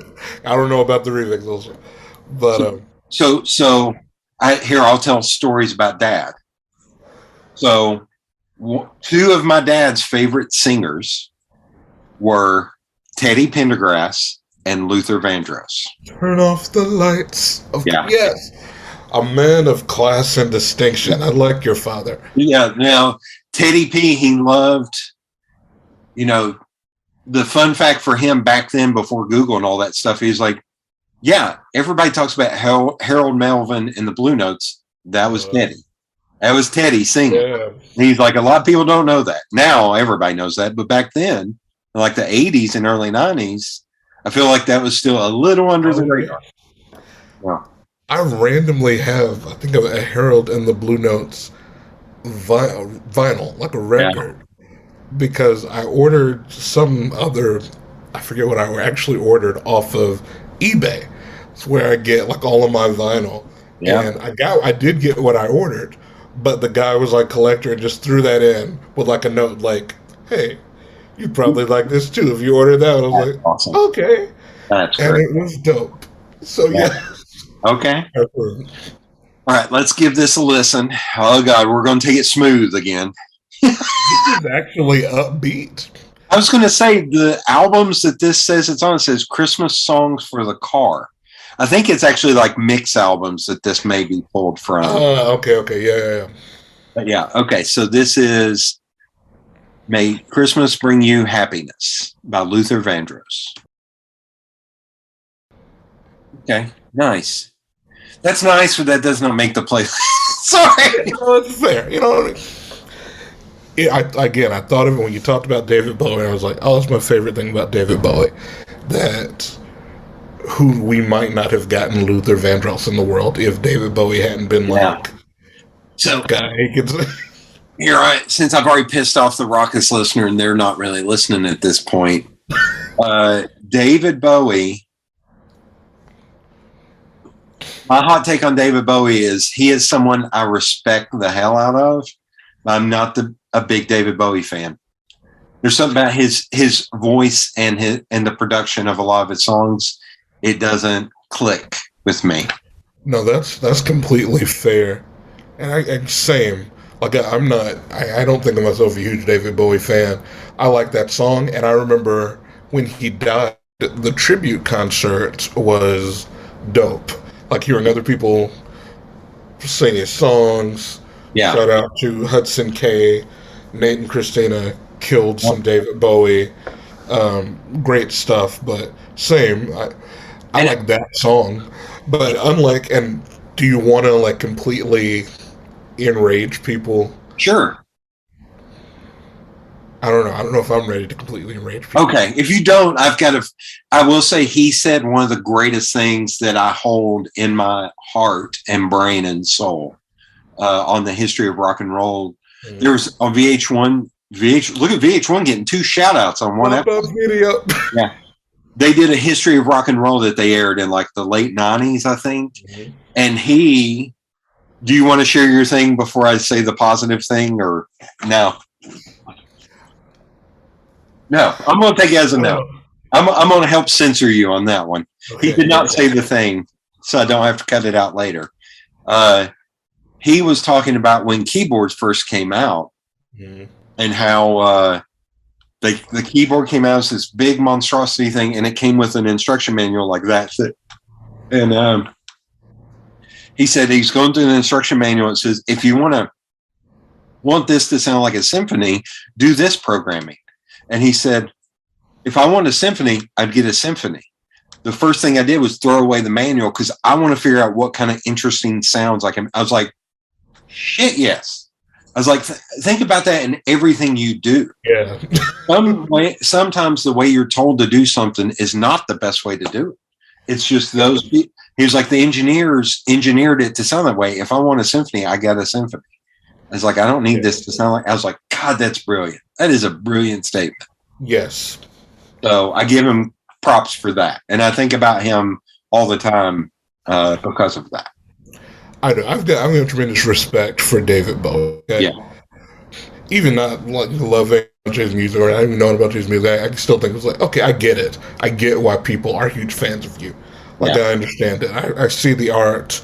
What's that song he did with Queen? Under Pressure. Under Pressure. I heard a naked track of just him singing with Freddie Mercury on that, and I was like, that's legend, because Freddie Mercury had an alien voice, and you're in there, singing with him. You hold it like still in there with him, you know what I mean? Like, and that's an alien. I can't even hear people cover Freddie Mercury because it's so far off from what he was really doing. You know what I mean? I'll give you one, but I'm going to throw back. It's like the Ingrid Michaelson, Sara Bareilles thing. Oh, yes. There's like David Bowie is Ingrid Michaelson to where it's rough and exactly what it is, but then Freddie is the Sara Bareilles. I think it was after Freddie had passed, they did a tribute concert to him, and Annie Lennox did the Freddie Mercury part, and she is unbelievable. And she is the one with the gravitas that could go that big. Okay, so respect. I will give her credit on that. Like, she killed that. Killed it in a good way. I don't know what the kids are saying nowadays, so this is going to sound terrible. So I still kill positively. Oh. Like, if I tell someone, "Oh, kill it," or "You kill that," I'm speaking positively, but makes no sense when I say it out loud. But you know what I mean. Yes. Okay. I'm sorry to do this to you, but we're going to listen to a 7.5 minute long song now. But we will do lots of commentary because it has lots of. I had to Google what the song title is. Even the song title is long. There's a band called Okkerville River. Okkerville River. Oh dear. Okay. Yeah. And the song is called Listening to Otis Redding at Home During Christmas. Oh, well, you should have said there was Otis Redding in the title. Yeah. Okay. This is a sad sack ass song. But the way you gotta trust me, they interwove an Otis Redding song in, and how it builds at the end is kind of epic. It's kind of epic. And I'm playing a live version, same thing. The best version of this is not on Spotify. And the album track is okay, but it's just him.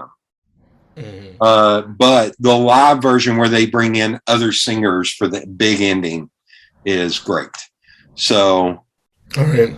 Because I want to excoriate you for this and be upset with you, I'm going to try a little tenderness. But all right, I'm done. Going on right now. Yeah, wait, old joke. You're breaking up on me. Okay. I was in my head. I was like, wait, do they actually say this in that song? Nope, different song. Okay, here we go. This is Okkerville River, whatever the hell that is. Listening to Otis Redding. Who's in Whoville changed their name to after the Grinch got done with them. Yeah, I keep pulling up on my phone because it's cutting off on Spotify. Listening to Otis Redding at Home During Christmas.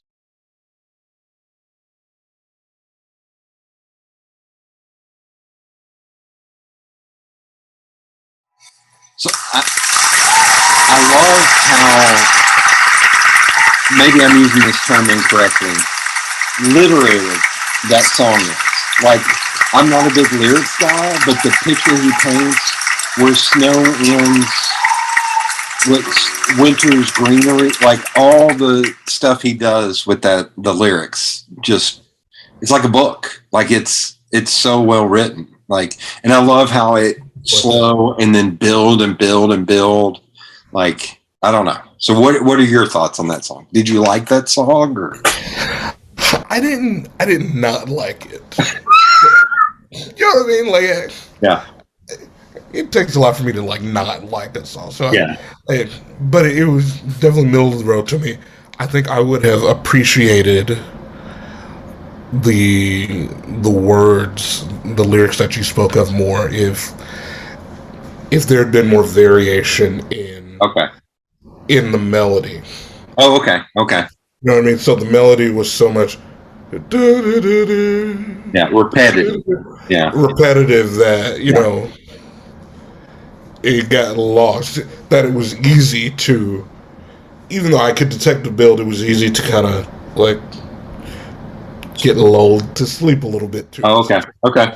That sort of thing. And so that's my only, I guess, complaint, but still beautiful. You know, I'm not hating on it. That's just, middle of the background music. Yeah, background music. Like, it can be on the background list. And one of those things where, I mean, if I were sitting down, like, I think for one, I guess I really came of age in the MP3 age where, forget an album, everything is a carefully picked playlist. You know, I remember mixed CDs when I was in high school, so every single thing on the track had to be, you know, hit. You know, right. Bam, bam, bam, bam, bam. And so this takes me back to albums. Yeah. You know, like if this were on an album or something, if I were a fan of this guy, this group, and it were on the album, it probably wouldn't be my favorite song on the album, but I wouldn't skip it either. Right. You know what I mean? Like I recognize it as part of the album. It's like, okay, this is cool. I like this artist. This is on the album. I don't need to skip it like, oh, that song sucks. Let me go to the next one. No. Yeah. This is one, what's the word? I know the word I want to use, but I don't know the adjective I want to use with it. But it's like nostalgia. Like it's nostalgic because he's talking about, like, it sounds like a girl that he grew up with or went to high school with, and they were in love, and they went off to college, and they fell apart. And the film version of this I keep seeing in my head is like cutbacks, flashbacks to the two of them. To your point, you saying this made me think of this, of them like laying in his bedroom, because he talked about going back home and listening to vinyl. So just vinyl records laying all about them as they laid like head to head, but you know, the opposite way, to where like the ear to ear. But like, that's what that makes me think of. Like listening to that song, flashing back to listening to I've Got Dreams to Remember by Otis. And that's exactly what he's talking about. See, that kind of crystallizes the feeling for me, in that I could, you use the word nostalgia, harkening back to like a different time.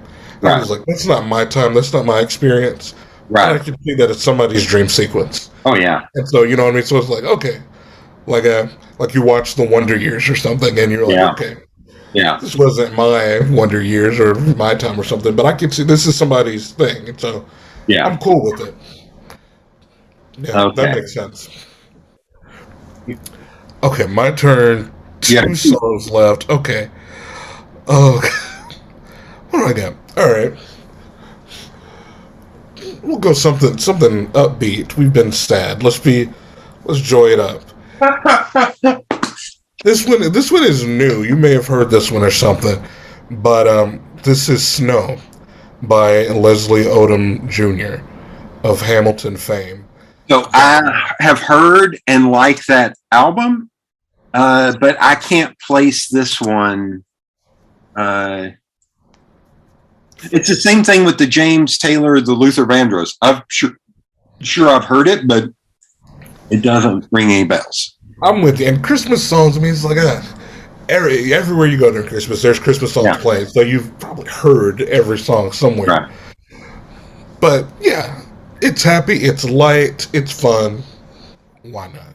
Although you cannot say that, because there was a song on down the list that is, Kenny Rogers released a Christmas album in the mid 80s. And there is a song on there that is remember how I said that other song was the second most? Okay. There is one that is a Kenny Rogers song called Homemade Kentucky Christmas or something like that. And it's about how he he got laid off at work and the bank is trying to foreclose on him. And it's just another homemade Christmas in Kentucky. And it's talking about how his kids want something and he can't afford. It's the saddest fucking Christmas song. But my parents loved that album so much they had like 3 copies of it. Oh, wow. Like they actually wore out a copy. But it is the most depressing. And it is everything. He does a version of Carol the Bells that it is 1980s country. Like he brings in a guitar that's wailing at the end, and it's the funniest damn thing in the world. But yeah. So you say you probably heard it, but who knows? So Leslie Odom Jr. Yeah, the minute he released the Christmas album, I was like, I'm not okay. Here, are you ready to do the? You're breaking up on me. I'm not a big fan of Hamilton. I've watched clips, but I can't make it through the whole thing. No, I understand that. I can't elaborate. Okay. No. For me, I have a very hot take that I will say when we're not recording that I will not put on wax, as the kids say. Yeah. There is something I think of every time I think of Hamilton, and I'm sure I'm wrong, but it's fine. How about that? It's fine. It's fine. What I will say about this is that I was skeptical when I heard that he put out a Christmas album, just because a lot of musical theater singers do not make the jump to regular music. Okay.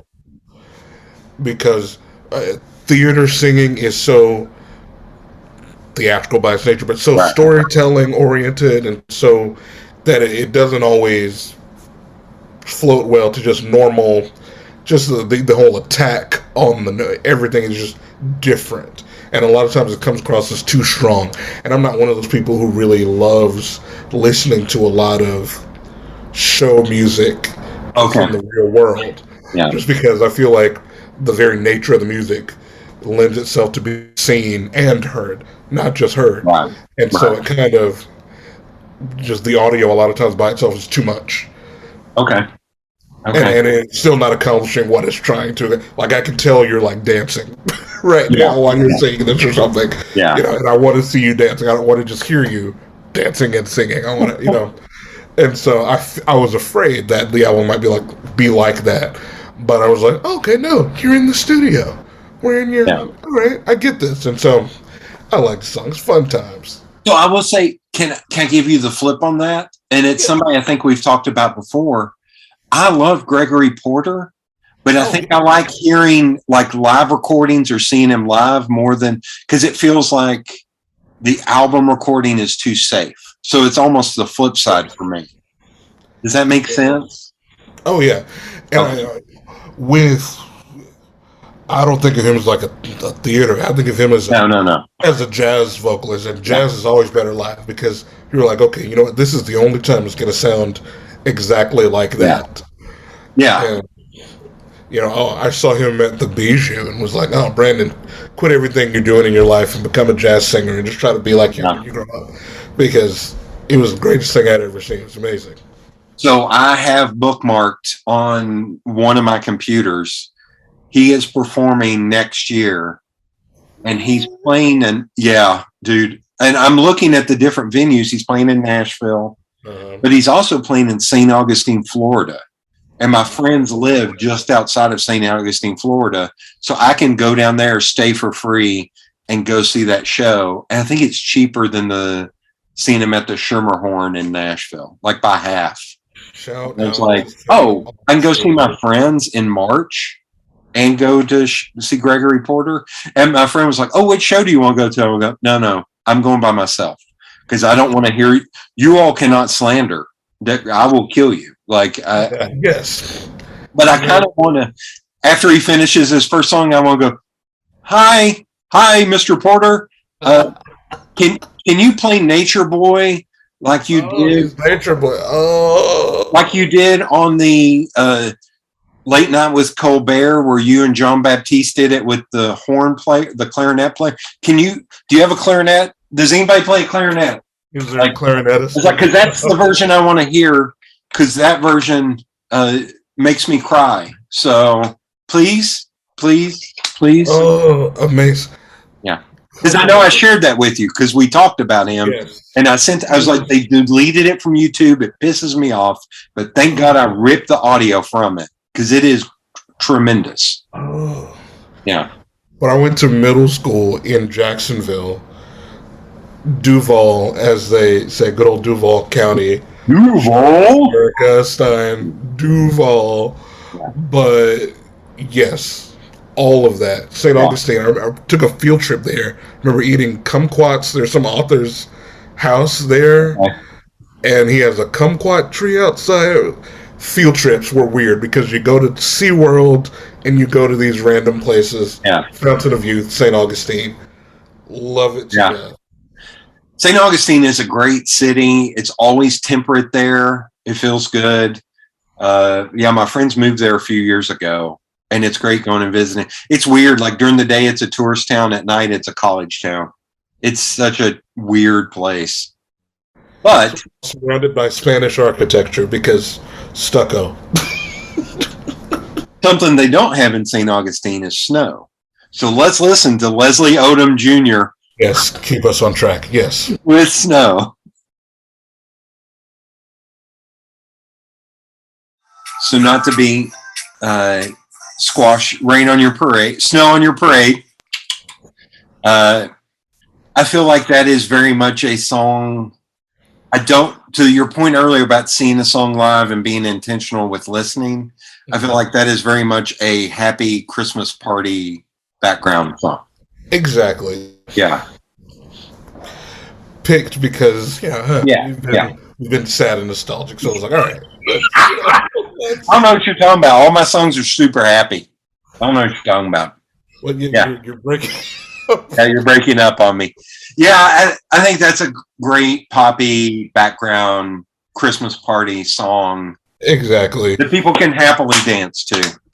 All the single ladies dance. Do the single, your multi-ethnic, diverse. You couldn't see me doing the hand. Like I did. I realized I was doing it too low. Where I was doing I got into I've never seen anger. One of the top 10 angriest faces I've ever seen was a former boss when that came out. All the single ladies and the whole Kanye Taylor Swift thing, and it was the next day. And here's where you're gonna fold up your laptop on me. I'm not a Beyonce fan. She is lost and I have reasoning, and I'm sorry. It's Christmas related. Hey, I can bring this back home. So her parents are her manager or something. Please judge away. Please judge away. Be the judgment. Okay. Yes, as long as you feel it. So Destiny's Child, they did a Christmas album, I think, and there was one of the songs like Silent Night or something where on the album, and I looked this up, it is true, it says Silent Night, Irving Berlin, Beyonce Knowles. I was like, no. She did not co-write that song, and that made me angry. I was like, oh, I know enough background information to know that because her parents are her managers, they put that on there so she can get more money off of when that comes out. I was like, man, that sucks for the other women in Destiny's Child. And I've always held that grudge against Beyonce. And I will say I've tried, and I was like, this is just not I think it's also because everybody thinks she is a level 12. And I'm like, this is fine. This is not. I'm the same way about Taylor Swift. I don't get it. It's not my thing. It's not for me. It's not for me. That's you can judge.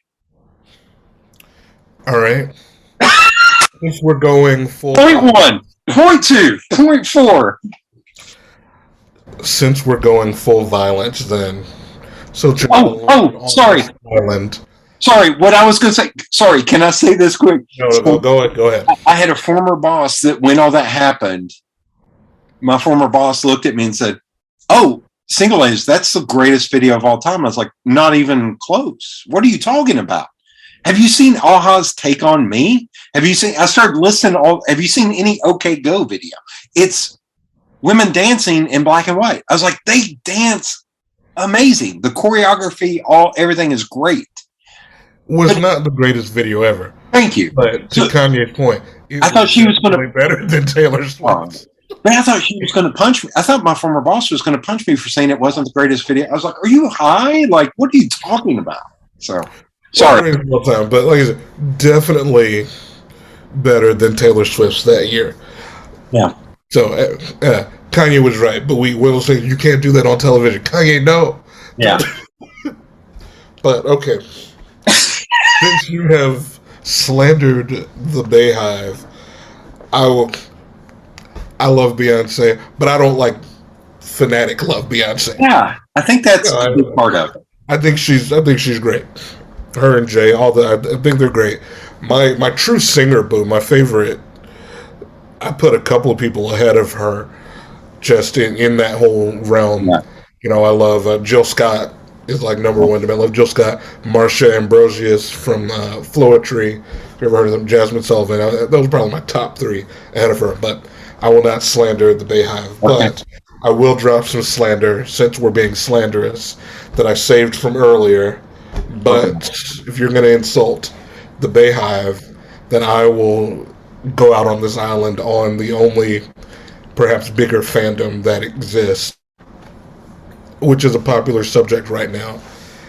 I say it all the time. I wholeheartedly do not understand people's fascination with the music of The Truth Will Set You Free, Brandon. Just say it. Just say it out loud. The Beatles. I don't get it. There's a handful of Beatles songs that I enjoy, but even those songs, I'm like, this is just a nice song. There's nothing history rewriting. So I will tell you right now, the minute you finish the S on Beatles is when Raucous Radio shut down. Raucous Radio, absolutely. I was raised in a household where my dad didn't like the Beatles, didn't like Bruce Springsteen, didn't really only like one song by the Rolling Stones. They were not, perfect. Now everybody says, well, it's not. I've had many discussion with Wayne Bledsoe on this because he is obsessed with the Beatles. And his thought is, it's not listening to, it's the same thing as we talked about earlier. It's not listening to them in 2021. It's when they came out, the innovation and all that stuff they were doing. My argument, which you may or may not agree with me, James Brown was almost more like what he was doing 20 years before 10 years before the Beatles came out was crazy and innovative. Well, because I hear that argument. People say, yes, at the time it was great. I'm like, was it? Because I listen to other music that I find way more musically interesting from before that time, around that time. Yeah. What was that, like the 70s? Early 60s, yeah. Early 60s, I think, give me some, I don't know, some Jimi Hendrix or something around the time. Something I was like, this, to my ear, is more musically interesting. Even the words to the songs, even the music itself, all of it. I'm like, I don't understand. There's like 4 or 5 Beatles songs that I enjoy, but I just think they're, peanut butter and jelly. Kind of, what's his name? Barry Gordy said they're the most mediocre musicians I've ever heard in a session or something. I think that was him. But really? Okay. I will say it was either him or Quincy Jones. It may have been Quincy Jones. Okay. That I'm thinking of. One of those two. I mixed them up sometimes, but yeah, he did a session with them or something, and he was like, "These are what? Who?" And that's kind of how I feel. And so the ongoing fascination. So yeah. I don't get, especially what the documentary is out 8 hours. Like 8 hours of documentary right now and people are all about it. I'm like, oh my God, I'm going to apologize right now, Rob, the guy who started Raucous Radio. I'm sorry. We're both slandering the Beatles. This is an argument. This is an argument I had when I was in college and right after college. There's a buddy of mine, Big John, that he introduced me to a lot of music that was outside, and I introduced him to a lot of music. But he and I got talking about the Beatles, and I was like, So here, you want to be pretentious. My favorite band of all time is an Icelandic band called Sigur Rós. They are Heard of them. so, and they make up their own language. Like, it's insane. Every album is completely different. And I was talking to him about like Sigur Rós and Radiohead, because at that point in the late 90s, everybody was comparing Radiohead to the Beatles. And he was like, yeah, you would never have Radiohead without the Beatles. It's like, but Radiohead perfected it. Like, they did it. They took all the stepping stones. And that was my argument for Sigur Rós and Radiohead was, yeah, they took everything the Beatles innovated. Same thing with David Bowie. Dude, I've already crapped on David Bowie. Like, all the innovation he did led to that, which means it's a more perfect version of that. So, yeah. Dude, yeah, don't get me started. Like, this gets me. Some things I get. Like, some things I'm not a fan of, but I get. But I've never, like, gotten the fascination. Here, I'm going to say something that is, I don't know how to say exactly. I fully admit I understand that I'm white, but I'm also grew up in black neighborhoods and grew up around my dad who there's not a racist bone within 5 miles of his body. So growing up being schooled in black music, it's hard not to look at the Beatles and be like, oh, okay. Like, that is the I hate to say that, but yeah. Because I know a lot of my fellow black people feel that way about them. Like, I don't understand. Like, sonically, I don't understand. And this coming from, I'm an opera singer. Like, it's not like a. But I just like, oh, this is. But I guess maybe even something that we said earlier fits into it and helps me with that, because perhaps it is that so many people have copied them for the entirety of my life, even the entirety of before my life. Because what if they came out in the 60s? I wasn't born until 86, so they'd already been out for 25 years by the time I was born. And, so much music, because I was like, this sounds like basic vanilla pop music, like rock pop music, that's not even interesting by standards of its day to me, or before it. There's some songs from like the 50s that I'm like, oh, this is a bop, this is great. Oh yeah. But then and I'm like, what is this? But perhaps it is because so many people have copied them, built upon them, that I'm unable to recognize the original nature, I guess, of what they did. So, like, here, I have a question for you. Have you listened to much, as I'm trying to think of somebody who sang in a manner that was interesting, but they're also a problematic band, and that's Zeppelin. But like Robert Plant's voice and being like a front man of a rock band is like a total,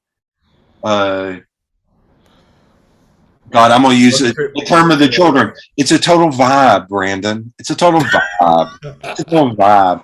But it is like he actually went for it and had. Now they ripped off so many people. They're problematic as shit. But like, I can understand you as a singer listening to him going like, oh no, his vocal range is a lot crazier. Yeah, like if they were Beatles famous, like I would get it. Yeah, or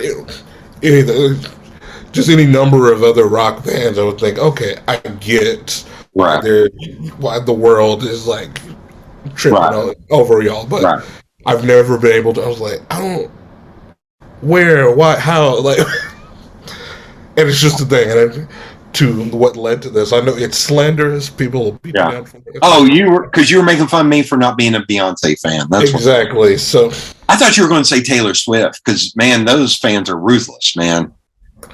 I don't have anything for Taylor Swift. Taylor Swift is like 50 random white girls that I know. And so everything that's the quote of this episode. Taylor Swift is 50 white girls. I respect to her, because, she's got made more money doing this than I have. But by God, super successful in everything. So here's a question I have for you. Single Taylor Swift song that I can hum or pick out it completely goes over my head.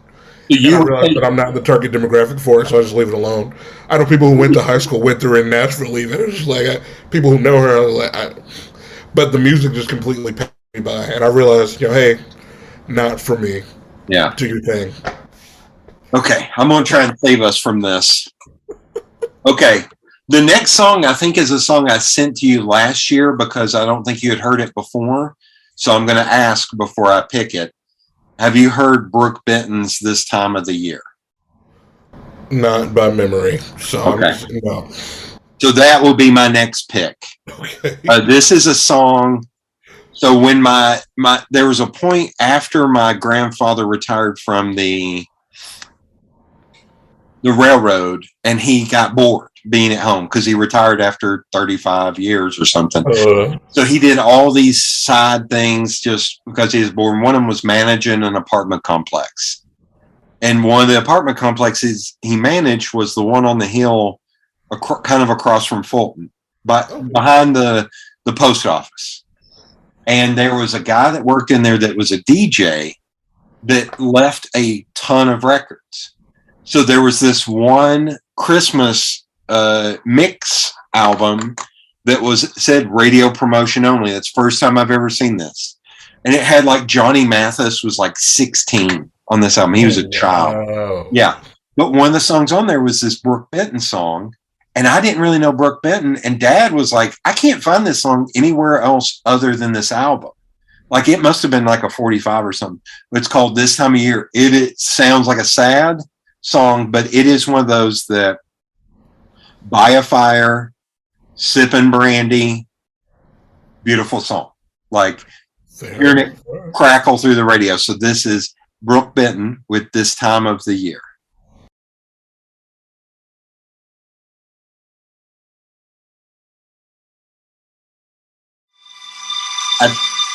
Please explain to the novice here who can't sing for anything. I love at the end where he starts to go up and he actually goes down. Like you would think he would just up, and he actually goes more bass or whatever it's called. I think that's a nice term. So what do you think about that song? That was delightful. That was old-timey classic. Again, another one for the nostalgia that kind of harkens back to that golden age of Christmas music. Yeah. To me. The crooner, the smalts. Oh, yeah. Oh, here for that. Yeah. Nice. Yeah. Okay. Yeah, that's one that I'm surprised that song is not. I guess it's because that, why play that song when you can play the one Nat King, the Christmas song for the 50th time? Yeah. That's the only thing that bums me out about it. It's like, I feel like that song should be bigger. Like, I'm waiting on somebody like Leslie Odom Jr. or somebody to cover that song for people to rediscover it. I can see what you mean. Yeah, it very much sounds like a product of its era. Yeah. But that happens to be like the golden era of Christmas music. Like a bunch of the standards and everything that we have today are from that same. Crooners. The crooners. Yeah. Oh, yeah. The best time to have a deep voice is Christmas time because all of those songs are, baritone friendly and just swig the brandy around and sing it by the fire. You know what I mean? So there's one song that I discovered that it's a classic song, but I didn't discover it until this was like late 90s, early 2000s. Somebody released an album called like Christmas with the Rat Pack. And it was Dean Martin, Sammy Davis Jr., and Frank Sinatra. And it's and there's a song on there, The Christmas Waltz by Frank Sinatra. I was like, God, this is like a perfect like Christmas song. Like, cause it's of that era. It's all that. It's a little different in the, like, they're like plucking the violin strings at the beginning. But I was like, yeah, exactly what you mean. Perfect Christmas song. Should be on every Christmas mix. Right. Reminds me of one of my favorites, sad Christmas songs, The Christmas Blues, Dean Martin. Yeah. I love it in my heart. I'm like, this is perfect. Yeah. Yeah. All right. Here we go. This is your last pick. What the hell's my last pick? What am I going to do here? All right.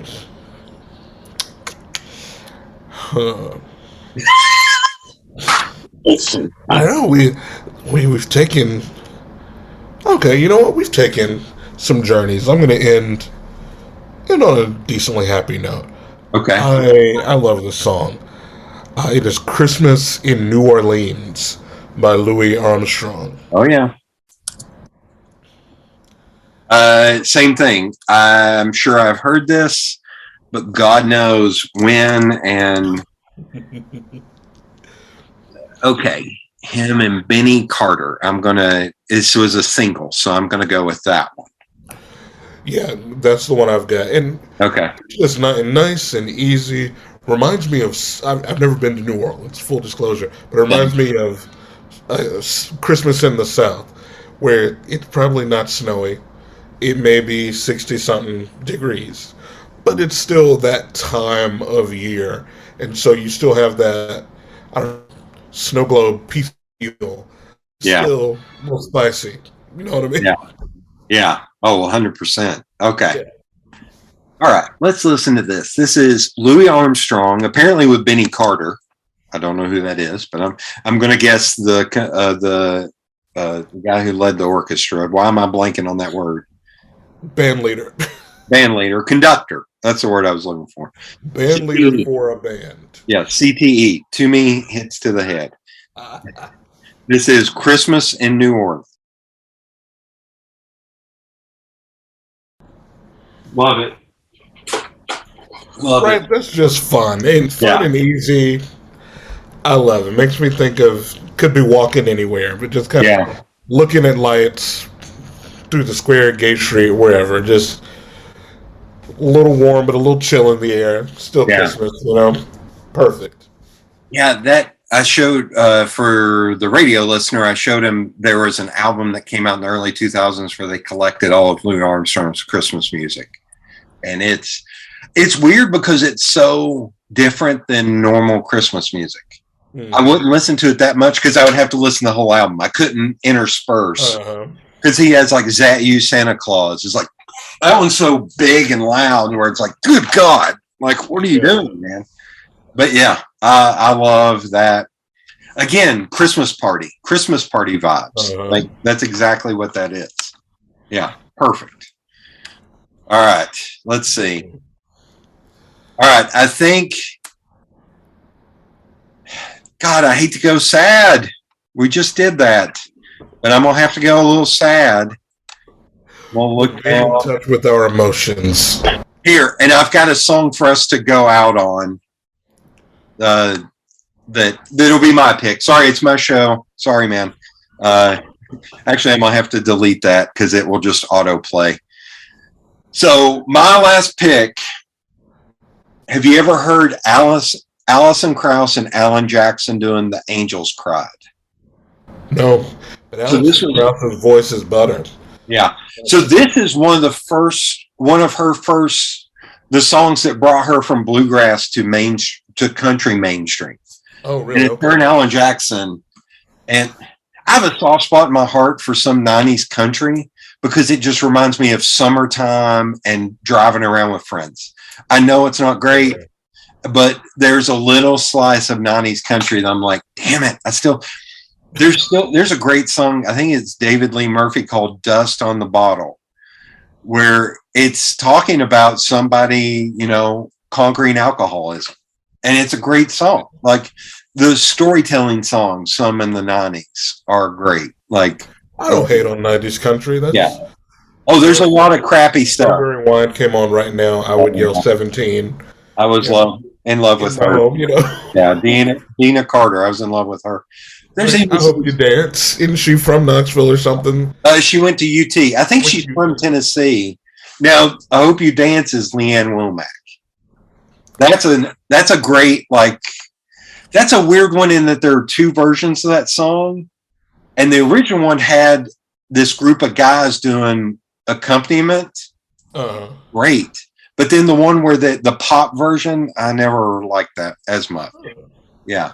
Right. To the point, 90s country. I'll support it. Yeah. There are some songs that it'd be like, if you try to get a 2021 kid to listen to it, like there was one called "I Don't Call Him Daddy," that I still have a soft spot in my heart, but it's about like a husband and wife that divorce, and it's a son talking to his dad, and it's like, I don't call him daddy, but he takes care of things. Are you going when you pick me up on Friday, are you going to bring me anything?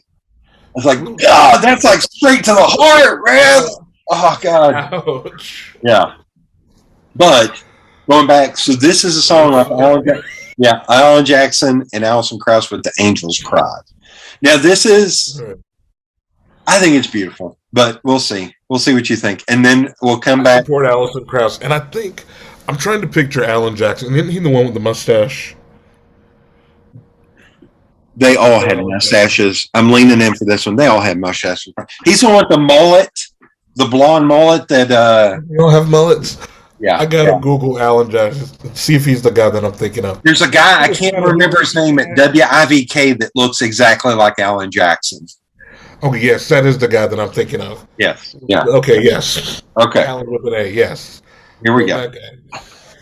Alan Jackson's one of those weird ones to where I don't like, it's almost like Garth Brooks. I don't like his rednecky songs, like Friends in Low Places for Garth Brooks. I hate those songs. But there's a lot of deeper cuts and other songs. I'm like, damn it, that's a great song. I only know one Garth Brooks song. Thunder Rolls? I enjoy it.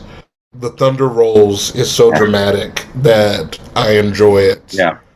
Oh, have you never heard? You know, have you never heard The Dance? Dude, completely over my head. No, please write that down and watch the video. Garth Brooks' The Dance was his first hit, and people would probably call that his greatest song. It's sad as shit, but like the video is nothing but people that meant something to him. So it's like MLK, John F. Kennedy Jr., like. And it's a heartbreaker, dude. It is a great, I will fight people over that shit. Like, it is a great song. But we're not talking about him. We're going to come right back, but this is Alison Krauss. There were some great male country singer voices in the 90s. Oh, yeah. Yeah. I think, what's his name? Randy Travis, I'm trying to remember. I think. Dude, Randy Travis. One of those voices that's a great voice. All time. Randy Travis, man, Forever and Ever, Amen is still one. Forever and Ever, Amen. Yes, it's a great. It's classic. If you haven't been to a wedding and that's been played, then what are you doing with your life? Oh, 100%. Oh yeah. All right, let's listen to Alison Krauss and Alan Jackson with The Angels Cry.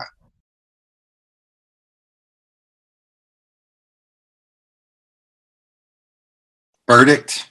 What do you think? That's nice. I like that. That makes me think of. My mom had an arts and crafts business, and we would go to these various like arts and crafts festivals all over East Tennessee and places like that. And sometimes, it'd be at like a Saturday, Sunday event or something. And that song reminds me of something that I'd hear. There was one we used to go to all the time up in a place called Fairfield Glade. Okay. And reminds me, sometimes there's like, a gospel group or something would be performing, at the event or something, a Sunday afternoon or even a Saturday afternoon or something. And that very much gives me those vibes. Oh, yeah. You know what I mean? Like jeans and a tucked-in button-up shirt, guy with the guitar and maybe his wife, singing, and you're like, you know what? This is nice. Yeah. It kind of gives you that. You said it earlier, but I'll say that's a whole vibe. Like that very much makes me think of small towns in Tennessee, and just maybe they play at the church or maybe they work at the factory, whatever. But they can sing and they can play, and here they are. And you know what? This is nice. You know what I mean? So I'm gonna paint a picture. So this is one of those, say you all were setting up or doing your thing, and they start singing that, and like it's one of those songs that like 30 seconds in, you have to turn to watch them and be exactly like we talked about earlier.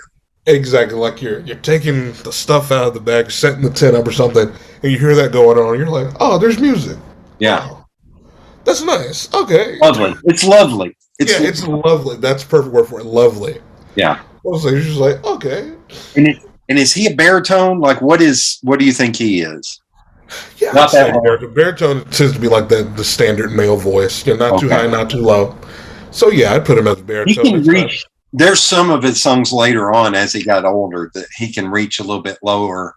He has this one, I'm trying to remember what it's called, but he does like the George Jones singing, and then he sings the chorus, and it's so hammy and hokey, but I gobble that up. Like, it's so good. It's like, there were two like early 2000s, mid 2000s songs that he did that I was like, God, these are so cheesy, but I cannot listen to these enough. Give it to me. Yeah, like, it's crazy. Like, there was a song I was going to play that I wasn't sure if you, this is one of those age things. I was like, man, you may have missed this because it may have been in that weird time.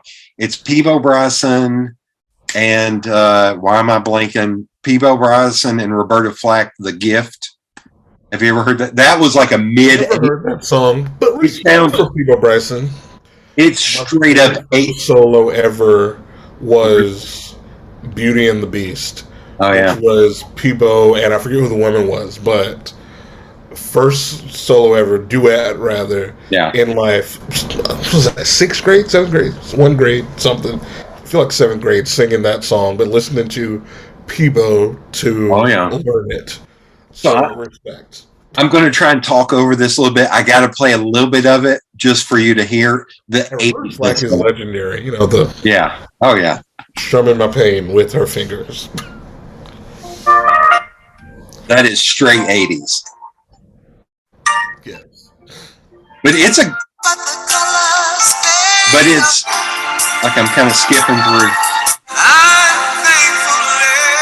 But it is a totally B97.5. Right. I'm here for it. Yeah. Okay, so before you leave, and we'll play the last song going out, and I'm playing this because I remember what your song was when I did this last year. I asked everybody to pick one song and talk about it, and yours, I will get to in a second. Why? I'm foreshadowing here. But before you leave, on episode 5, we're into like mid-February at this point with this episode. Good God. Like, we should be playing Valentine's music at this point. Right. That's a different playlist. How can folks follow along on your adventures? Tell them again about where to buy tickets for the show. That's right, because we are doing a show. I'm just hanging out with Jody listening to music. No, we're literally doing a show. Yeah. Yes, you can follow Marble City Opera on everywhere. Facebook, Instagram, and Twitter. It is just Marble City Opera. And you can buy tickets to my opera, I Can't Breathe, online, www.marblecitybopera.com/tickets. There are 3 performances to choose from, but we expect them to go quickly, and so do not wait. If you anticipate that you want to come, go ahead and get those. And me individually, you can follow me. I'm Brandon J. Gibson, my public-facing Facebook profile, and my Instagram is B_J_Gibson. I'm there. I'm around. But just trying to be like Jody when I grow up. 6'8" with an amazing beard. Whoa! I was 6'20" earlier. What the hell? I shrunk? Come on. A couple of those sad songs, and you shrunk from the 20s. I'm down in the dumps. I know. Like, oh. Oh my God. Okay. Wait, it was heavy. It was like, the snow. It's heavy. Oh my God. Morose. Yeah. All the alcohol has made me a hunchback. Yeah. It's the cirrhosis setting in, making me sick. All right. So we're going to go out with a version of your song from last year, Christmas Time Is Here. But this is by the great Texas trio. I do not know how to pronounce their name. Kurungbin. Oh, I've heard of them. They're great. They are great. I've heard of some of their stuff. I don't know how to say or type that even, but some of their songs have just come up. But here, so you can see this. I love the artwork too for that band. Oh my, yeah, that's amazing. So we're going to go out with "Christmas Time Is Here" by Kurungbin. Whatever. Your Gesundheit. And sometimes what? Thank you, Brandon, for being on. Of course, we'll end after this, but thank you for being on. and chasing whimsy with me on this goofy idea. That's a good combination of words. Chasing whimsy. Kevin Smith. I'm all credit due to Silent Bob. Chasing. I'll take that. Yeah. All right. Thank you for being on. And here's Karim with Christmas Time is Here. Wait, Krimbum time is here? Because that could be... I'm done. Bad puns. I'm here for it. It's a way of life. It's a lifestyle.